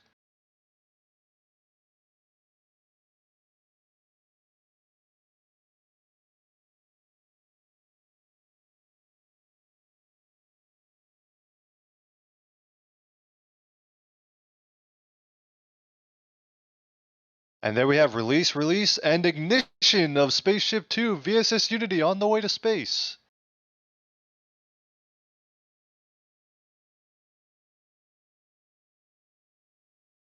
Jack, look at that. That is awesome. You can see the vehicle pitching up, heading to space.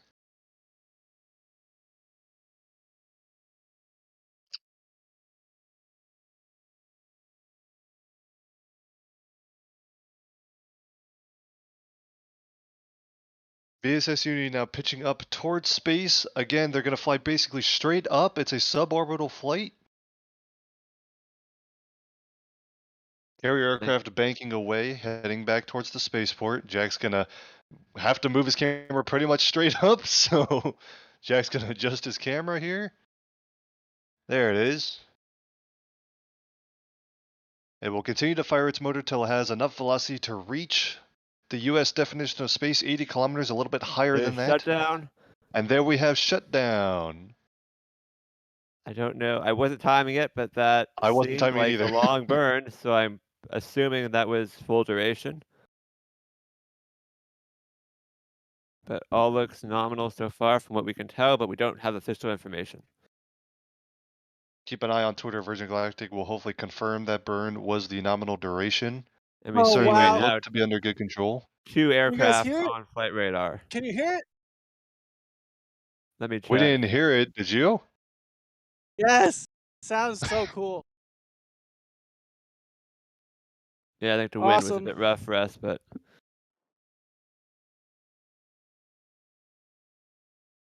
The It's smoke actually plume is just a lovely, like, corkscrew. What a cool smoke.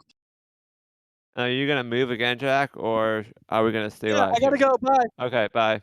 Bye, So Jack Jack. is going to run back to the spaceport and try to get there in time for landing. I have no idea if he's actually going to make it, but he's gonna try. So we're gonna continue following the flight here on flight radar, and hopefully we Yeah. will get. I mean, at the very least, we should be able to see White Knight 2 land. Will Jack get there in time for Unity landing? I'm not sure, but he's gonna try. So this Spaceship 2 icon, the Virgin Galactic 3 call sign, is frozen. At the exact moment, it's actually reading 0 feet. Obviously, it's not 0 feet altitude. I believe it kind of froze at about 62,000 feet before the transponder went out of range. So the transponder stayed online when they lit and started going to space. That's interesting. This is the carrier aircraft. You see coming back down through 40. Oh, it actually climbed to 47,000 feet. I guess that's part of the release maneuver. But it'll start to make its way back down. I believe the carrier aircraft stays airborne for the until the spaceplane lands safely. Obviously, the spaceplane is a glider. The carrier aircraft has its own jet engines and can stay in the air as long as it wants, basically, until obviously it has enough fuel to do so. So the spaceplane kind of gets landing priority, and VSS Unity will come down and land first. But right now, VSS Unity is up in space on a suborbital trajectory. And we'll be keeping an eye on Virgin Galactic to provide some updates on how that is going. No word recently, but it looked to be a nominal ignition and initial ascent. I'll keep you updated as much as we have information coming from them. But we had an absolutely amazing shot from Jack out there, who's now relocating to get a glimpse of landing. I think that was probably one of the coolest things we've ever broadcasted live, and it was made better by the fact that it was something that nobody else was streaming. So thanks to Jack for taking that effort to get out there and getting us that insane shot. Nobody would have seen that happen live without Jack taking that work and that time out of his weekend. So thank you so much to Jack. Whatever happens now, I'm not sure if we're going to get to see the landing, but I don't think anyone can have any complaints with what we got to see today. Yeah, hopefully it wasn't too shaky for you there. I had to literally, like, the whole entire tripod back. It was like balancing one leg. It was a lot. I almost fell off the roof of my rover. It's fine. Everything's fine. But thank you everybody for watching. Last time we did not catch it landing, but it also had an abort. So I'm hoping. Right. Last time we had a lot less time. Yeah. Yeah, I'm hoping the time it spends in space and in the air right now gives me enough time to relocate. That I'm off. All right. See you, Jack. Meanwhile, Virgin Galactic has confirmed that the burn was nominal. Unity has entered its coast phase and has feathered its 2 booms. So the flight proceeding nominally at this time. Again, right now we're tracking the carrier aircraft because the spaceplane, well, VSS Unity's in space and there's no ADS-B coverage in space, unfortunately. So this transponder is pretty much frozen. But the carrier plane continuing to orbit around, not orbit in the spaceflight sense, orbit in the aviation sense, flying around Spaceport America while we wait for VSS Unity to come back down to Earth. Virgin Galactic confirms that VSS Unity R2 pilots and the NASA technology-supported experiments are now in space, so it looks like a nominal burn and another flight above 80 kilometers for Virgin Galactic. This is officially now the first human spaceflight from New Mexico. Virgin Galactic confirms that VSS Unity has reached apogee, so VSS Unity now on the way back down to Earth. And they did not confirm the apogee actual altitude. I think that's just because they want to get the data back first to verify it. But if all went well, that should be a space flight. Yeah, the previous tweet said that they are now in space, so it looks like they confirmed they are at least made 80 cool. kilometers. There's not giving the exact number. Normally they want to review some data afterwards to get a more precise number. Sometimes the initial numbers are not exact. But it looks like a very nominal flight so far, and Unity now back on the way back down towards Spaceport America. So add New Mexico into your list of states that have supported a human spaceflight. Yep, joins California, Florida, and then China and Russia, and Kazakhstan, technically not even Russia.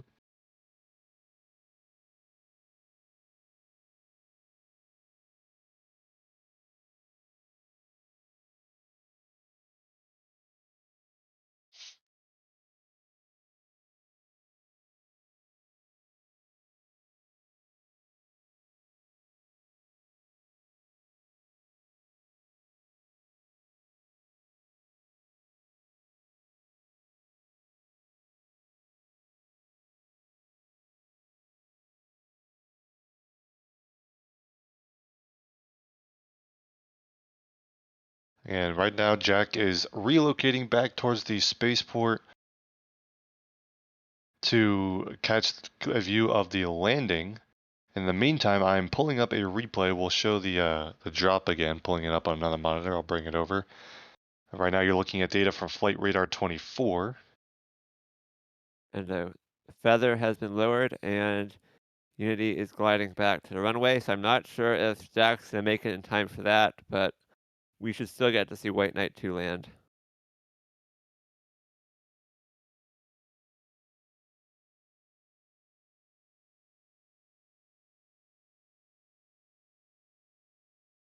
Here is the replay from Thomas. This is literally just pulling up the YouTube stream for the record, but Again, I this actually is a didn't replay. catch the actual release time. Yeah, this is a replay. Replay, not live. Virgin Galactic debuts new dual launch system. No, that's not a thing. Oh, watch this. There you go. Release was at 9:26. So you see it releases from the carrier and lights the motor. Such a cool shot. Virgin Galactic usually releases a very cool onboard video as well after the fact. It will be awesome to see that again. But you see just that acceleration flying away from the carrier aircraft. So cool.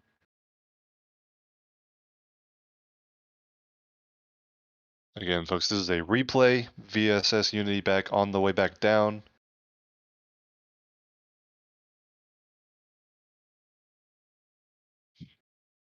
See if I can. Right here, Jack ahead a little requires bit. There it. you go. Yeah, right in time for that shutdown. So. Yep.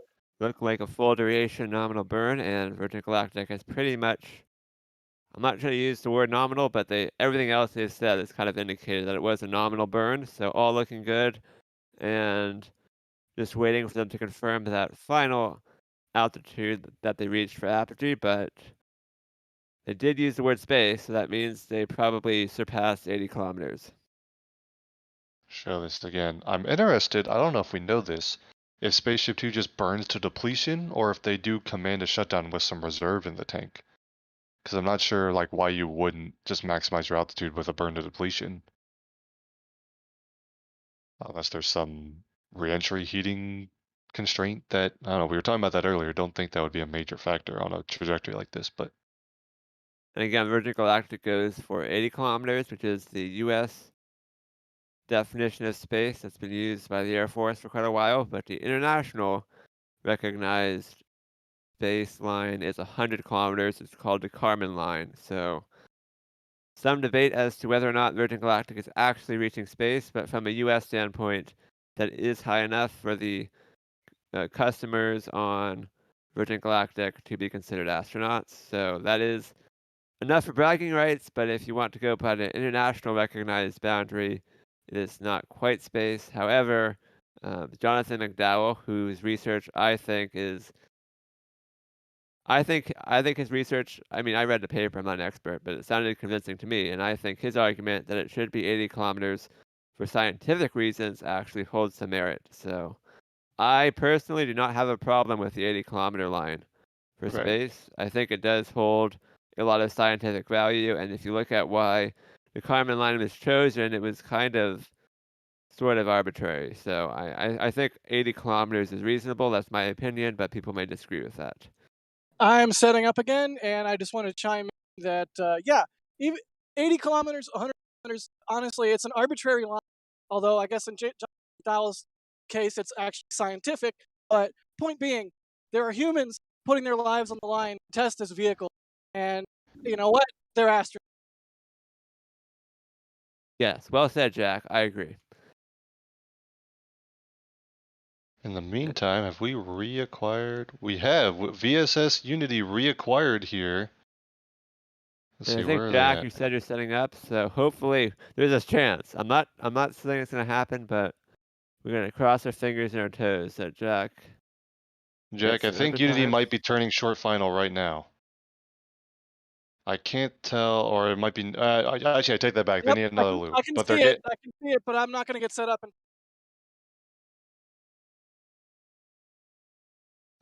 We do also expect to lose this transponder as it gets a little lower, so it might actually it might be making that final turn. Well, if you can hit start in the solo, we'll show it. They are moments away from touchdown. Do you want me to hit go live for you? No. Okay. We will catch the carrier aircraft landing regardless, but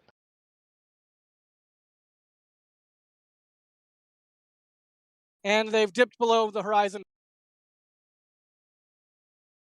copy that, Jack. The carrier aircraft still all the way up at 47,000 feet. I don't know. They could fly lower, but guess they're just staying out of the way. Again, this is going to continue kind of.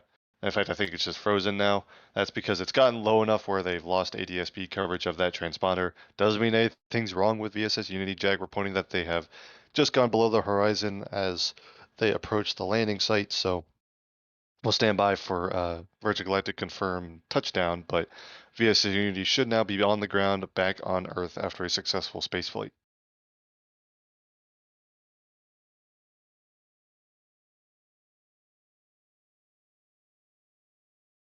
Missed them by like a minute. What's the top speed of the Land Rover? That information is classified.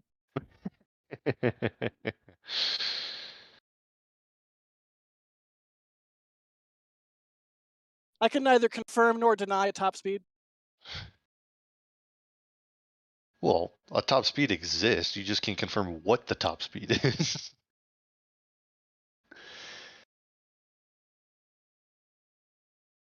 I'm standing by for Virgin Galactic to confirm touchdown. They're a little bit behind real time as they get the tweet updates out, but meanwhile, VMS Eve starting to descend finally back towards Spaceport America. The carrier aircraft will be coming down, and we'll hopefully get a cool view of that from Jack. But it looks like a very nominal and successful spaceflight from Virgin Galactic today.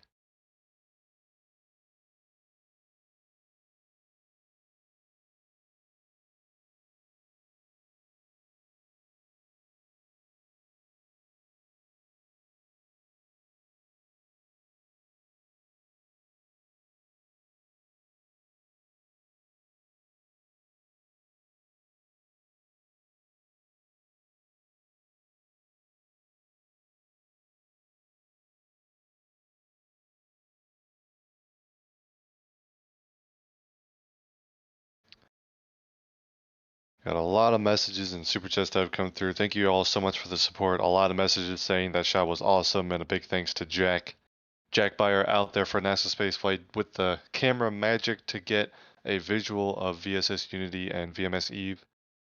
So a big thank you to him for being out there for NASA Spaceflight today, and chat definitely appreciates it.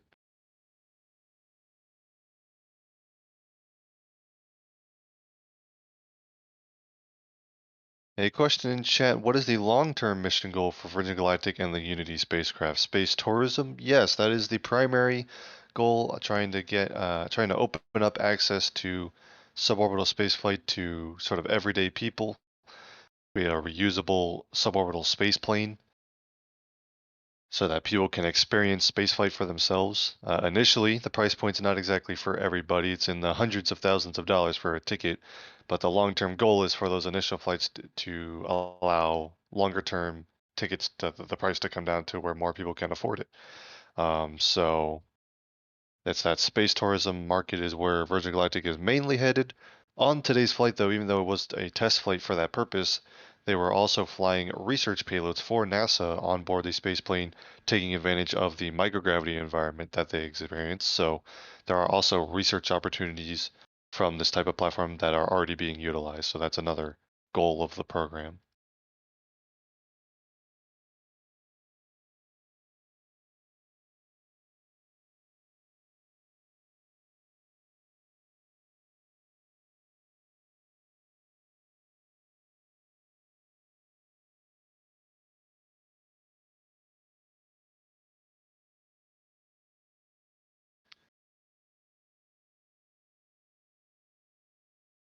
Question in chat asking what fuel does Spaceship 2 use? It is a hybrid engine, so it is a solid fuel but a liquid oxidizer. The oxidizer is nitrous oxide, the solid fuel it's HTPB.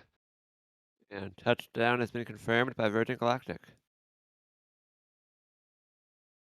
Virgin Galactic confirms a successful touchdown back at Spaceport America for VSS Unity. The spacecraft back on Earth successfully. So congratulations to them on the first human spaceflight from New Mexico and a successful flight today. In the meantime, the carrier aircraft is still making its way back down to Spaceport America, and Jack is getting in position to set up his camera to catch a view of that. Still up all the way at 45,000 feet, so got a fair bit of descent left. Of course, they have to give time for the VSS Unity spacecraft to actually get towed off the runway because its front, it can't taxi under its own power. It doesn't have an operational engine anymore.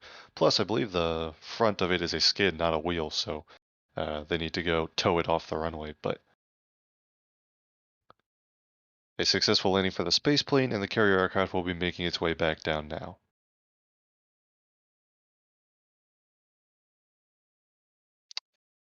Amiga Clone in chat points out that this is actually the second human spaceflight to end in New Mexico. Although, well, Starliner doesn't count as a human spaceflight because there were no humans on board yet. When Starliner eventually lands a crewed mission at White Sands, that will be true. But this is definitely the first one to at least start in New Mexico.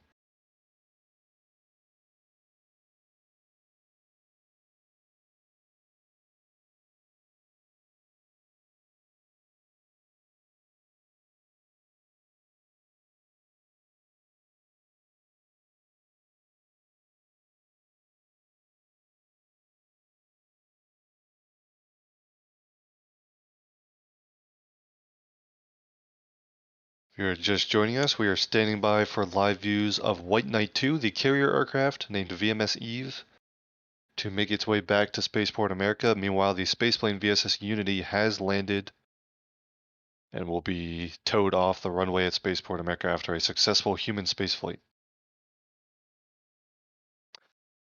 Oh, and someone else on Discord points out that I was vastly misinterpreting that chat message, and oh, I'm gonna get in trouble with the shuttle huggers.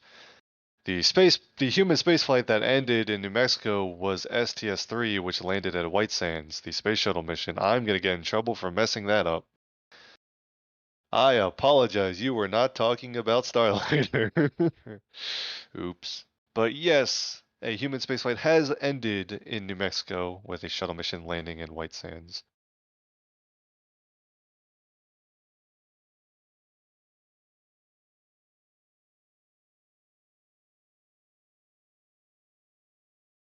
I'd even mentioned it earlier. I'd even mentioned that White Sands was a shuttle landing facility earlier, and then I completely forgot about it.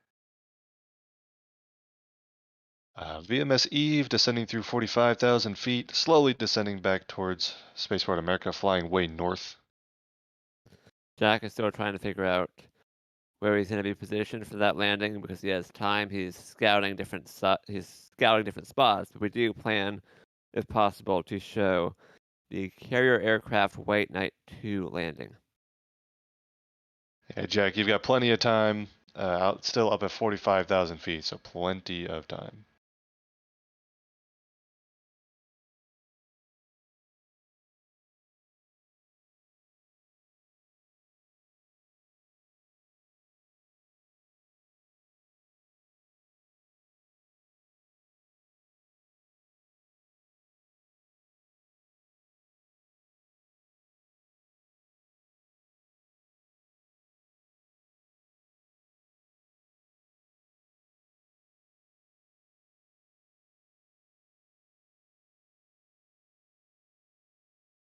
You can see right here on the screen, this right here is the White Sands area, where one shuttle mission and then one past Starliner mission, and also I believe all future Starliner missions, the primary landing site is White Sands. There are other secondary landing sites, but Boeing Starliner capsule will land there. Also, lots of sounding rockets launch in this area. They do like drop parachute testing. I believe Orion did testing out there for its parachute systems.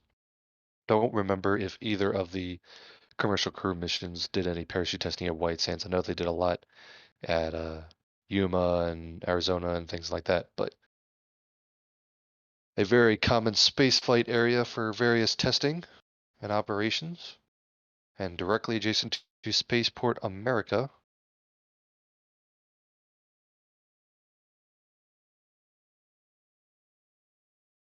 White Knight 2 now down through 43,000 feet, so continuing to descend. You can see it kind of just maintaining in the area of the spaceport as it gradually descends down towards the runway.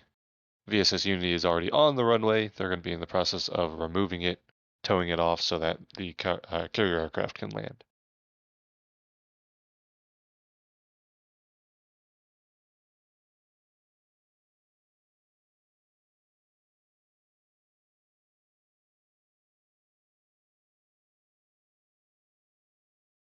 Again, a whole lot of super chats and memberships that have come through. Thank you all so much for the support. We're glad you guys appreciated the coverage, and that support allows us to do what we do, so we appreciate it.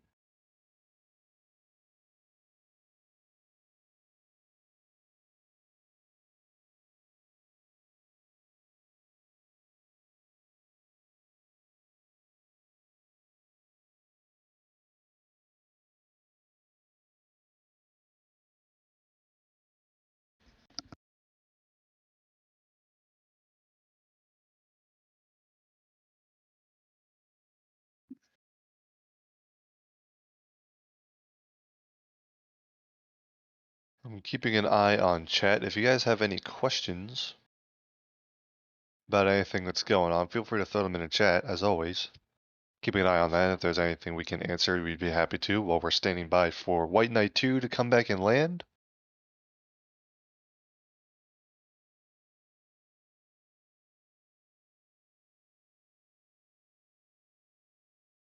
They're waiting for that final apogee to be confirmed by Virgin Galactic. But they did tweet space, so should be something above 80. They will usually bring out some onboard video and some final statistics on each flight once the spaceplane lands, and they can review some data briefly. So we'll expect that information to be forthcoming from Virgin Galactic before too long, later today probably. But from everything that we saw with our own camera and everything that Virgin Galactic did update us on their social media channels, it appeared to be a very successful flight.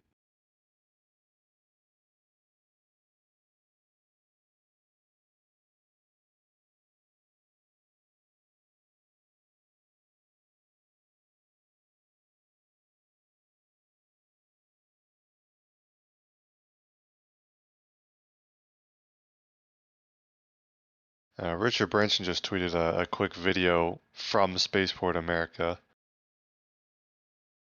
of the team applauding after a full duration burn was announced. It's cool to see.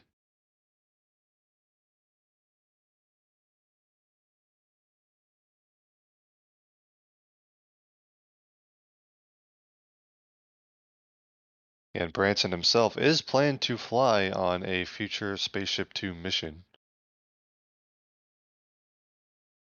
Sort of demonstrating that it is safe for passengers by having your own CEO fly.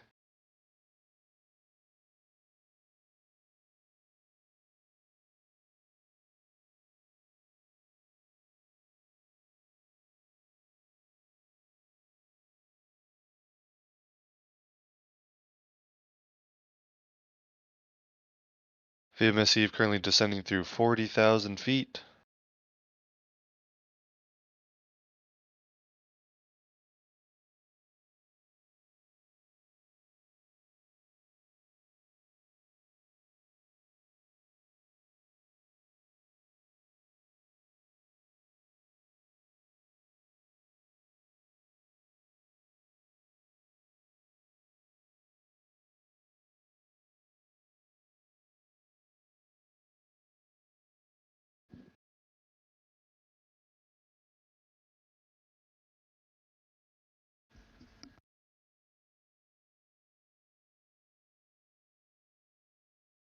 A question about NSF Live.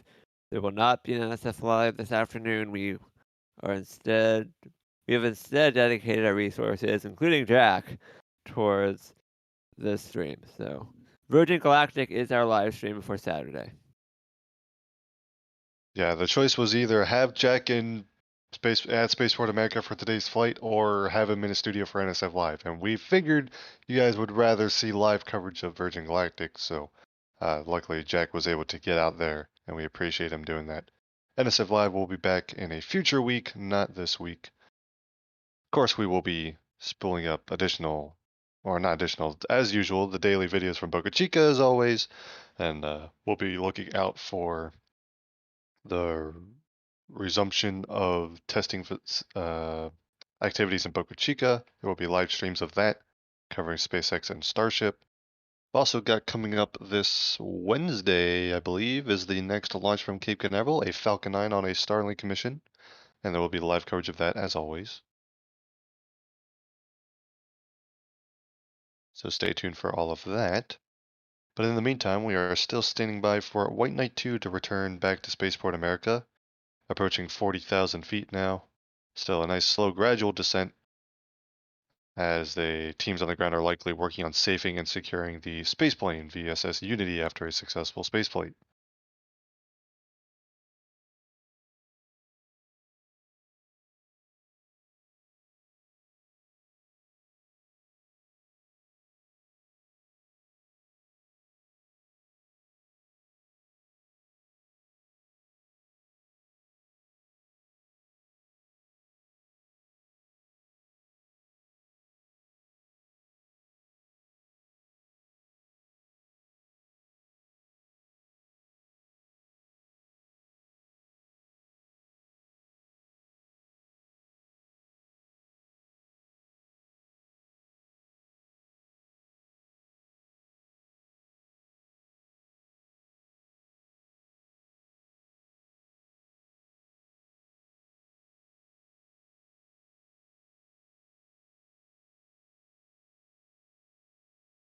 And it looks like, do we have video, Jack?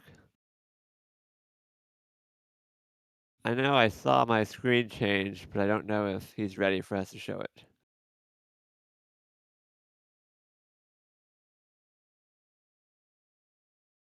Looks like Jack is back on site, so we should have a live camera for you here shortly.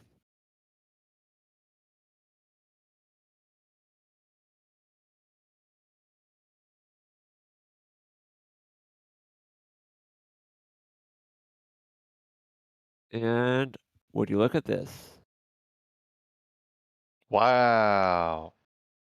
That would be White Knight 2 VMS Eve on its way back to Spaceport America. That's a very cool shot. Making the turn, that looks so cool.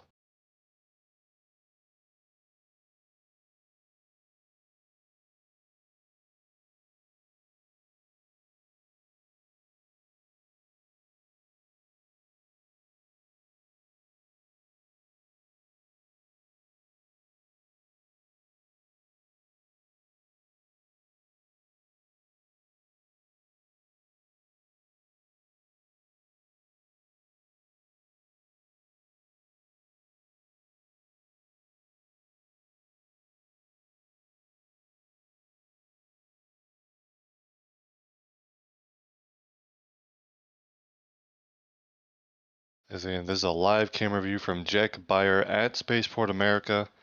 We're looking at White Knight 2 VMS Eve, the carrier aircraft from today's mission, slowly descending back down through about 38,000 feet now. Returning to Spaceport America to land. The Spaceship 2 spacecraft VSS Unity is already on the ground, making a successful flight. The first human spaceflight from New Mexico. And Jack, I would continue tracking it as it flies overhead right now, but when you get a chance, we are down the AT&T modem and only on one modem. But right now we have stable video, so I would continue filming this until it flies further away.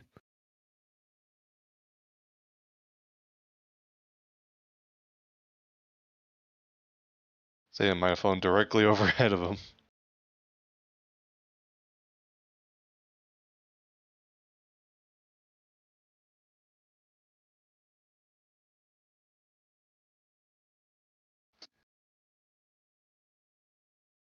Well, Jack reacquires this data from Flightradar 24 showing that White Knight 2 is now below 38,000 feet, continuing to descend.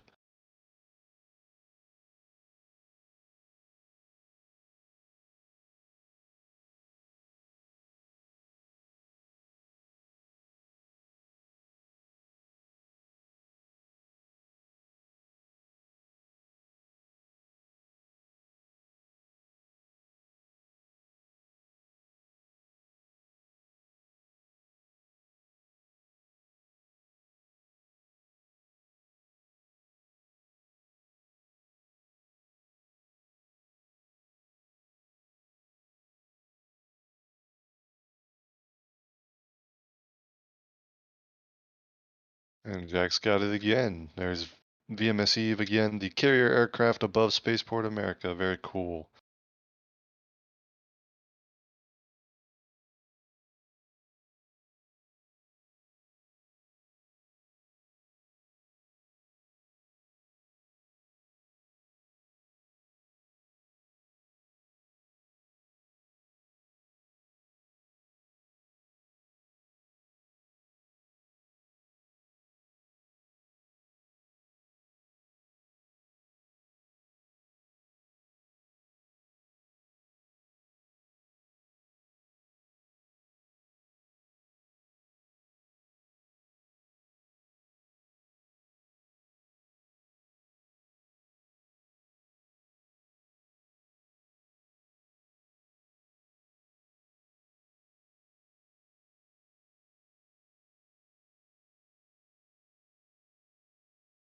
Again, if you have questions in the chat, just tag us at NASASpaceflight.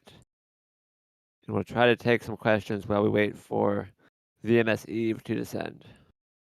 Yeah, in fact, right now, a question from Patrick asking, do we know what the cost of a ticket will be for passengers?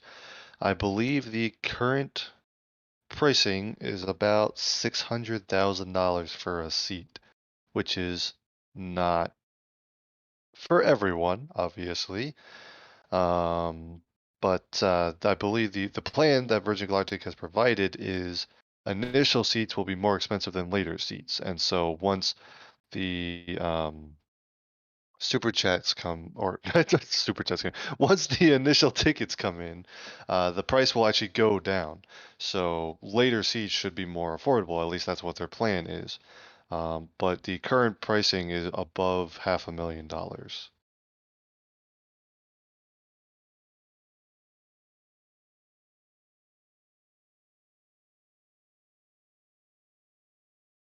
Do we have an estimate about when Virgin Galactic will go operational?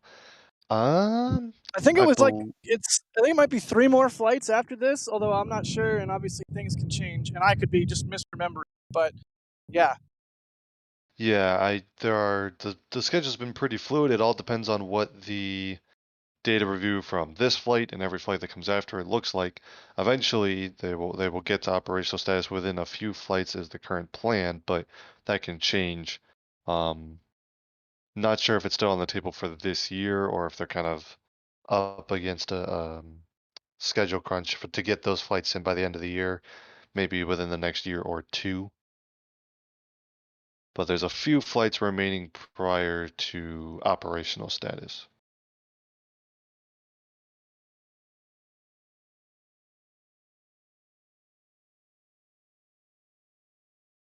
And yeah, Richard Branson will actually be on one of the early flights of Spaceship Two to space. The one of the sort. I guess I don't know if that would technically be an operational mission, but he will be making a flight very early on. Yep. But And I think no really recent word as to like how soon that may be or how many flights until that happens. they may actually live stream the flight he's on because they have been. I think even on this flight they were testing some live stream equipment. I think Yep. we had some questions in chat why are there no live cameras on board. Well, we are not affiliated with Virgin Galactic in any capacity. We're an independent media outlet who just sent out Jack with a camera to get some shots of it because Virgin Galactic was not doing their own stream. So I do think that for Richard Branson's flight there will be an official stream.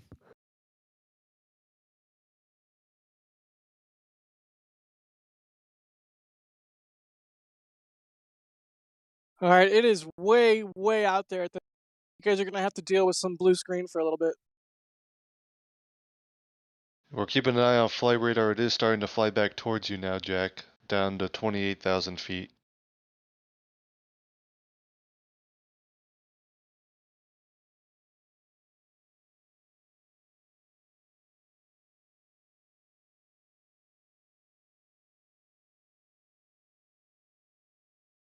Asking, is there a second mothership in construction? I don't believe Virgin Galactic has said anything about another White Knight 2 aircraft. They are building additional Spaceship 2s, and they also recently revealed Spaceship 3, which is like an upgraded version with some improved maintenance characteristics and things like that.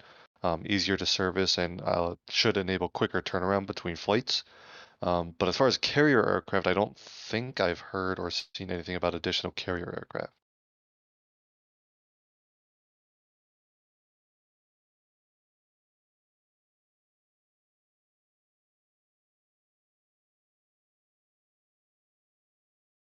VMS Eve now back through 25,000 feet, continuing to descend.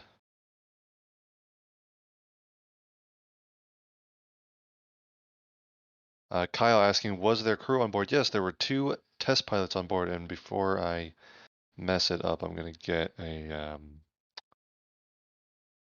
let me pull up the tweet, because Virgin Galactic did say who they were, and I forgot, so I'm checking really quick, 1 second.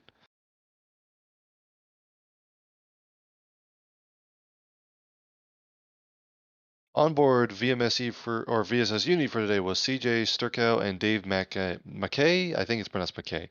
CJ Sturkow and Dave McKay.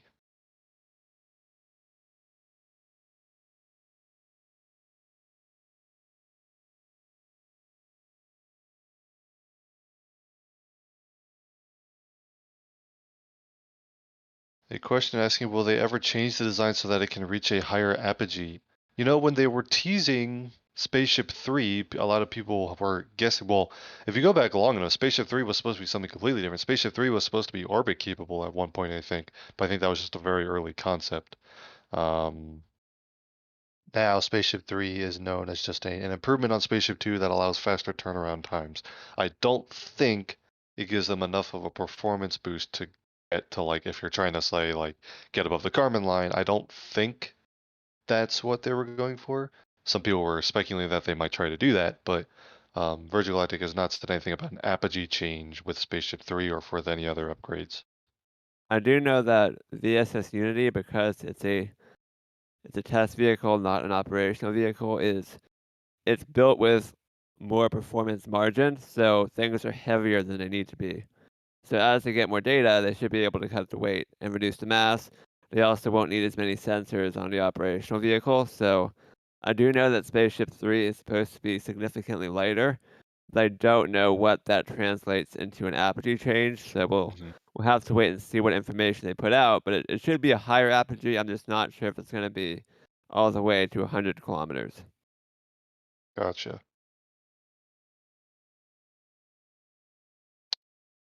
Dan asking, can hybrid rocket motors be switched off or throttled mid-burn? Yes, that is a big benefit of using the hybrid motors versus a solid motor or something like that. You still have the storable solid propellant and only one liquid propellant, the oxidizer. However, you still maintain the ability to shut down by simply stopping injecting the oxidizer. So yeah, and then we saw that not on this flight, but the previous flight after release a problem with the electrical connection between the engine and the main flight computer. They lost connection and thus, out of abundance of caution, shut down the engine because in case something was going wrong with the ignition, and that is a result of having that hybrid motor that they can shut down. So, White Knight 2 now down at 24,000 feet, continuing to descend towards Spaceport America. VSS Unity already on the ground after a successful flight.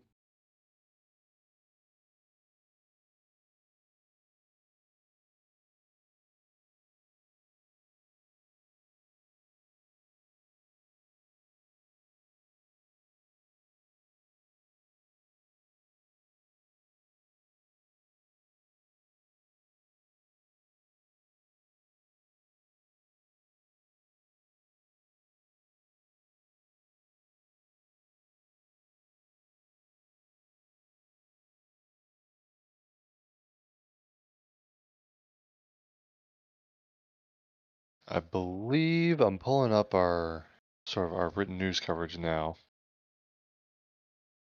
to see exactly, because I think we know how many other vehicles they were working on.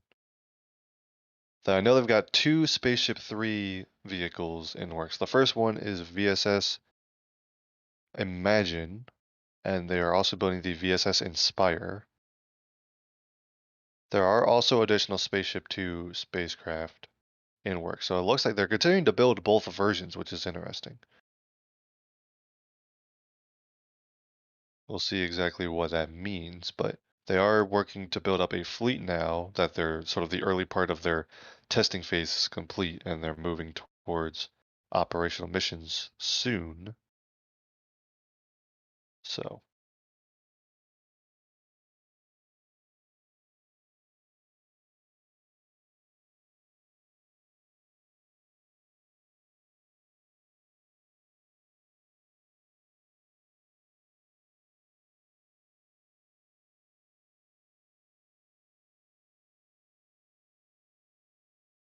Jack, I think it should be getting close to you now.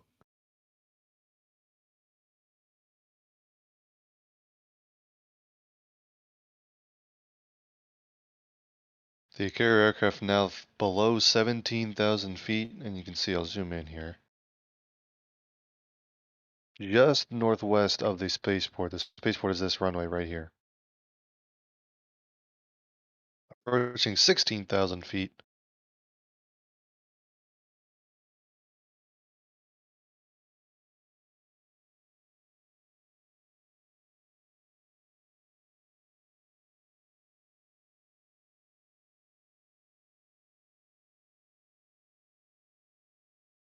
Now approaching 15,000 feet, descending a little quicker now.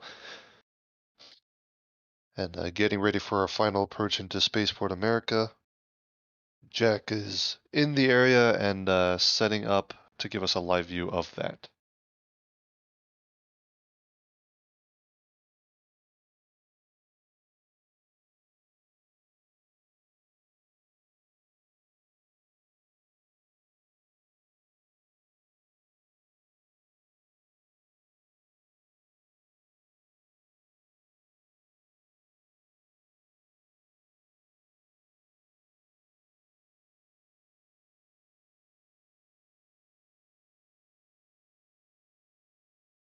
Carrier aircraft now below 13,000 feet, continuing to descend towards Spaceport America. Again, we're getting ready to spool up a live feed from Jack of that as it gets closer.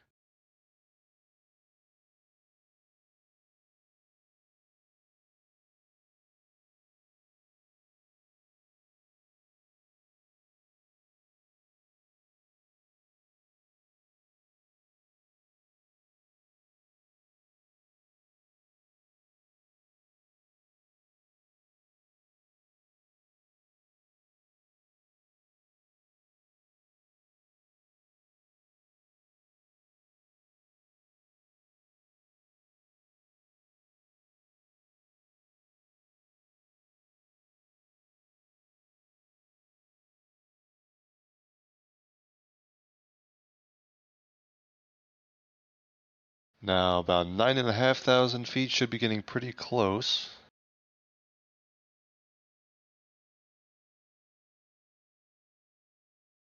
Here is Jack's camera feed. Currently blue sky, looking for the carrier aircraft.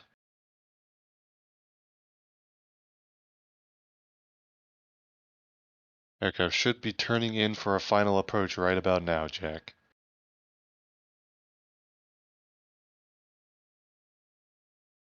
Copy that. I'm looking.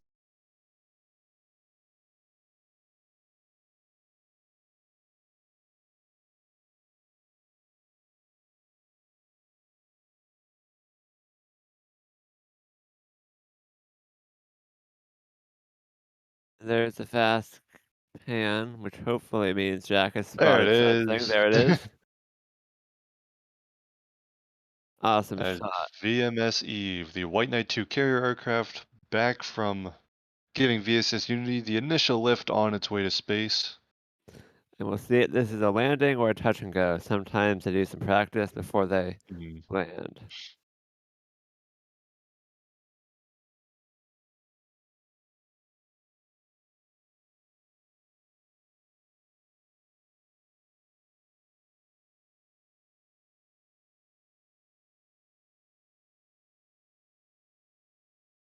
Or perhaps just a low approach. Well, more time for photos. More time for photos and more time for videos, so.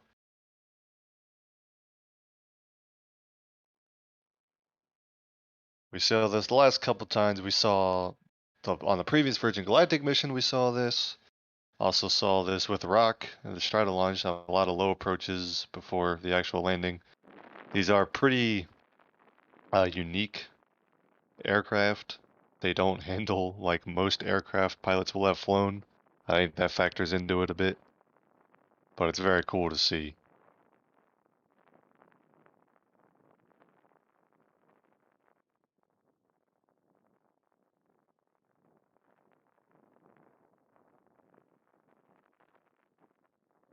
And Jack with just a very, very cool shot right now. Again, that is VMS Eve, which carried VSS Unity up to about 44,000 feet and released the space plane to begin its journey to space. Sort of the first stage, if you will.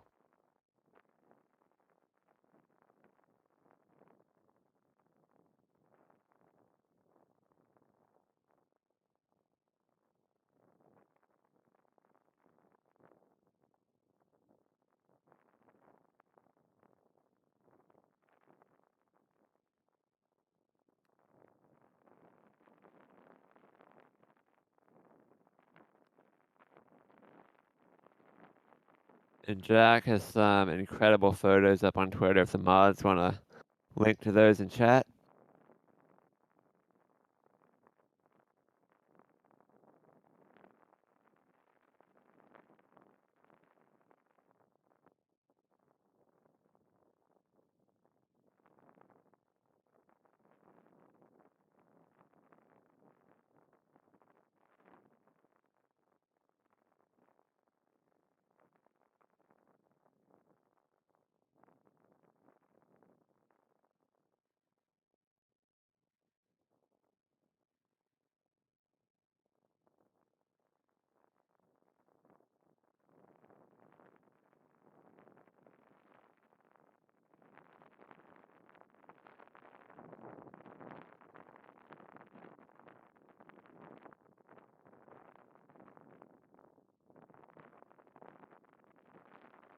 Just admiring these beautiful views of White Knight 2 circling back around. Again, could be another low approach, could be a touch and go, could actually land.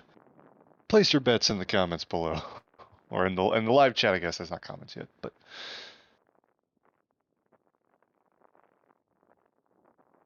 a big thank you to everyone who tuned in, sent us support. We're glad you appreciate the coverage. We're glad that we can bring live coverage of these unique events.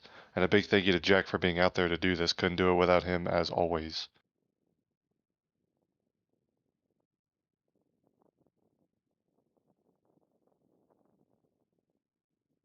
Going back down, they are landing on runway 16 at Spaceport America, runway 16. Same runway that they took off from initially.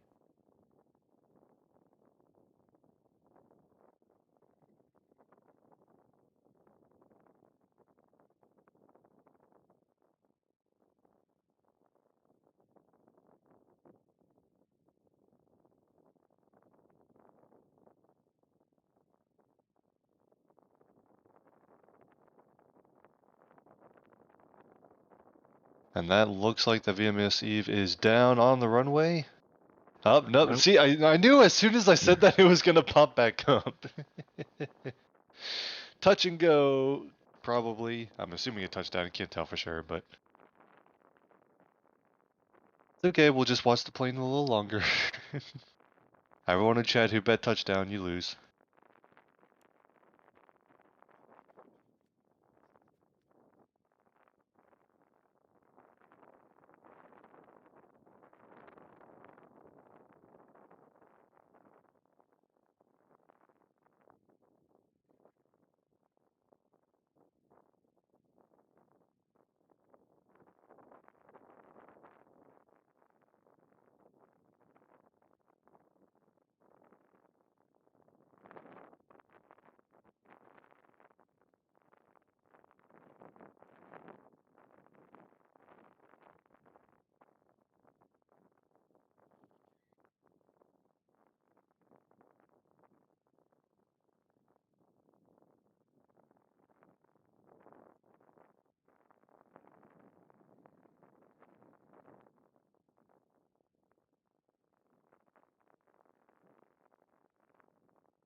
And right now you're looking at live views of VMS Eve, the White Knight 2 carrier aircraft, circling around Spaceport America, conducting some low approaches and touch and goes before it eventually lands. VSS Unity, the Spaceship 2 spacecraft, successfully landed after a successful human spaceflight mission, a suborbital mission from Spaceport America in New Mexico, the first human spaceflight to begin in New Mexico ever, adding Spaceport America to a very short list of places which have hosted human spaceflight, and the first human spaceflight from Spaceport America with Virgin Galactic, after several flights from the Mojave Air and Spaceport in California. Spaceplane now back on the ground, and the carrier aircraft just finishing up the mission itself. And these live views are from Jack Beyer out in the field for NASA spaceflight.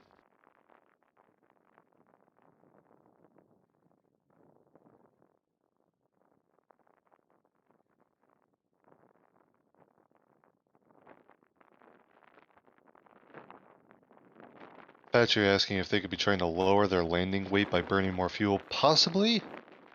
Don't know if that's an issue. If they were, they could, like, they don't need to do low approach to do that. In fact, when you're flying a low approach, your engines are almost idle, so you're not actually burning that much fuel. So I would guess this is not a fuel burning thing and more just a remembering how to land a very awkward dual fuselage carrier aircraft, and it takes a couple approaches, especially if you're fighting a little bit of crosswind.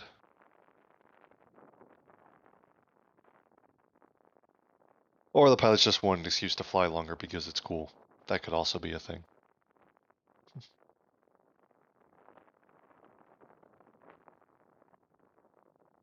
And I'm gonna wait before I claim that they've landed because I did that last time and then it just took off again. So I'll wait till it's more definitive.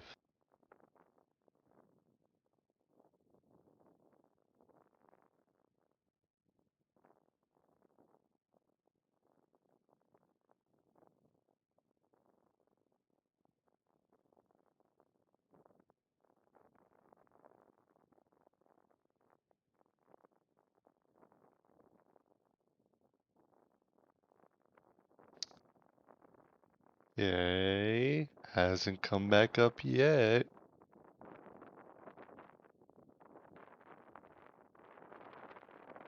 I'm gonna say that's landing. I think that was landing. Alright, it hasn't come back yet. I'm pretty sure that's a landing after a low approach and a touch and go. Looks like VMS Eve is back on the ground in New Mexico at Spaceport America, and that completely concludes the mission. Jack, if we've got you on comms, do we have you back? I know he's probably messing with about 8 billion camera things right now. Yeah, sorry, I'm kind of shaking. That was awesome. I'm Jack, that riding was the. so cool. Holy cow, that was awesome, and even cooler than just a neat thing. That was a little bit of history, a little bit of spaceflight history that's happened before our eyes. You're not having regrets about the 11-hour drive? Well, fun thing about that, Michael, LA traffic really, really, really bad, especially on Fridays. And it was more like a, oh God, I want to say a 15-hour drive. Are you having any regrets about the 15-hour drive, Jack? No, I am not. There we go. That's what we thought. Jack, thank you Comment. so much for making the journey out there for today. We couldn't have any live coverage of this mission without you, and I think everyone watching can extend their appreciation as well. A whole bunch of messages in chat just saying thank you to Jack. So thank you for being out there today. It was awesome. Do you want to get Jack's tweets pulled up, Thomas? Yeah, I can pull up links to them if that's what you mean, or do you want me to present them? Present if possible, so we can see Jack's photos before we wrap up. Okay, sure. 1 second. Yeah, again, if the mods can put Jack's tweets in the chat, Jack got some absolutely incredible photos of the spaceflight from VSS Unity. Also, make sure you give Jack some support on Patreon if you can, because if it wasn't for Jack driving 15 hours one way, there would be no live views of this event. No official stream from Virgin Galactic. NASASpaceflight was the only outlet that streamed this, so thanks so much to Jack for putting in the effort. And like I said, it could not have happened without him. Yeah, thank you to everybody for the support. Seriously, thank you to all my patrons. A really common question I get is, how do I get a download, or can I get a full res download of this? A great way to do that is become a patron. I will give you downloads. Just become a patron and message me. I don't care. Just do it. I'll give you whatever image you want. Thank you so much, everybody, for the support. Thank you, everybody that supports the channel. Could not do this without you. So thank you so much. See this, everybody. Patreon.com/Jack Beyer. Also, jackbeyer.com/store. Check him out. And also follow him on Twitter if you haven't already. Highly recommend. But I'll show. I mean, this is just an awesome shot of ignition after release. I mean, this is just awesome. That was the moment we were all waiting for, and Jack absolutely nailed it. Isn't it cool how, like, the engine startup sequence results in that interesting shaped plume? What I mean, I imagine Yeah. that start up the nitrate or something first, Yeah. and then ignite the whole mixture. Or I'm not quite sure what causes that, but really beautiful. I mean, these shots are just fantastic. You can even see a little bit of mock diamonds in there, even though he's shooting this from the ground and this is dropped from 40,000+ feet. You can see the mock diamonds in the exhaust, which is just so cool. Yeah, I normally rent equipment so that I shoot Starship, for example, at 1,000 millimeters. This was at 600 millimeters, which now I just want more lens. Oh my gosh! Imagine this at like at 1,200 or at 2,000 millimeters. I mean, oh my god, it'll look so cool.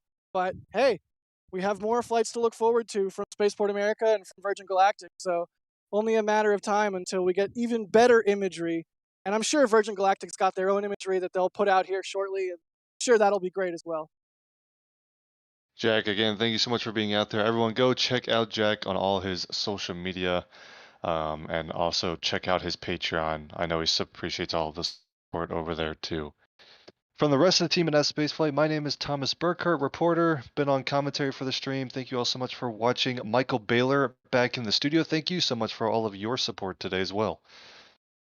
No problem. I know Spaceport America has been a bit of a trying to figure out the right word for it, but definitely, if you don't know the history of it, I recommend reading up on Spaceport America and Virgin Galactic's relationship with it. It is kind of an interesting thing. There's been countless feature articles and whatnot. It's definitely a controversial use of taxpayer money and all that, but it took a lot longer than expected, but it did happen. Spaceport America has finally got its first spaceflight.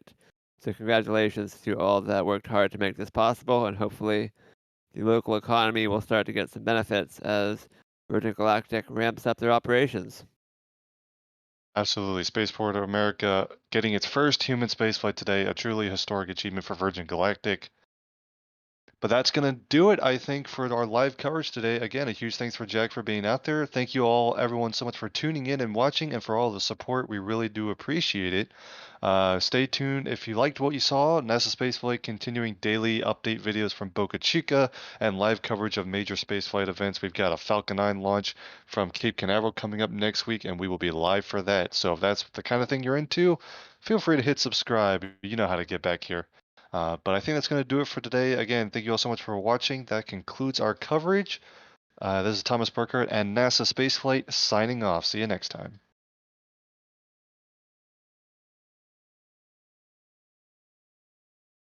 We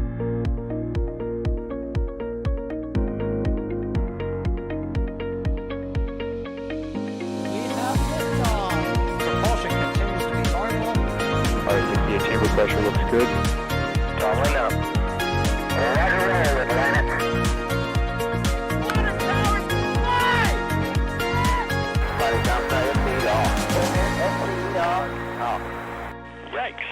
You bet. Concur. We don't need any more of these.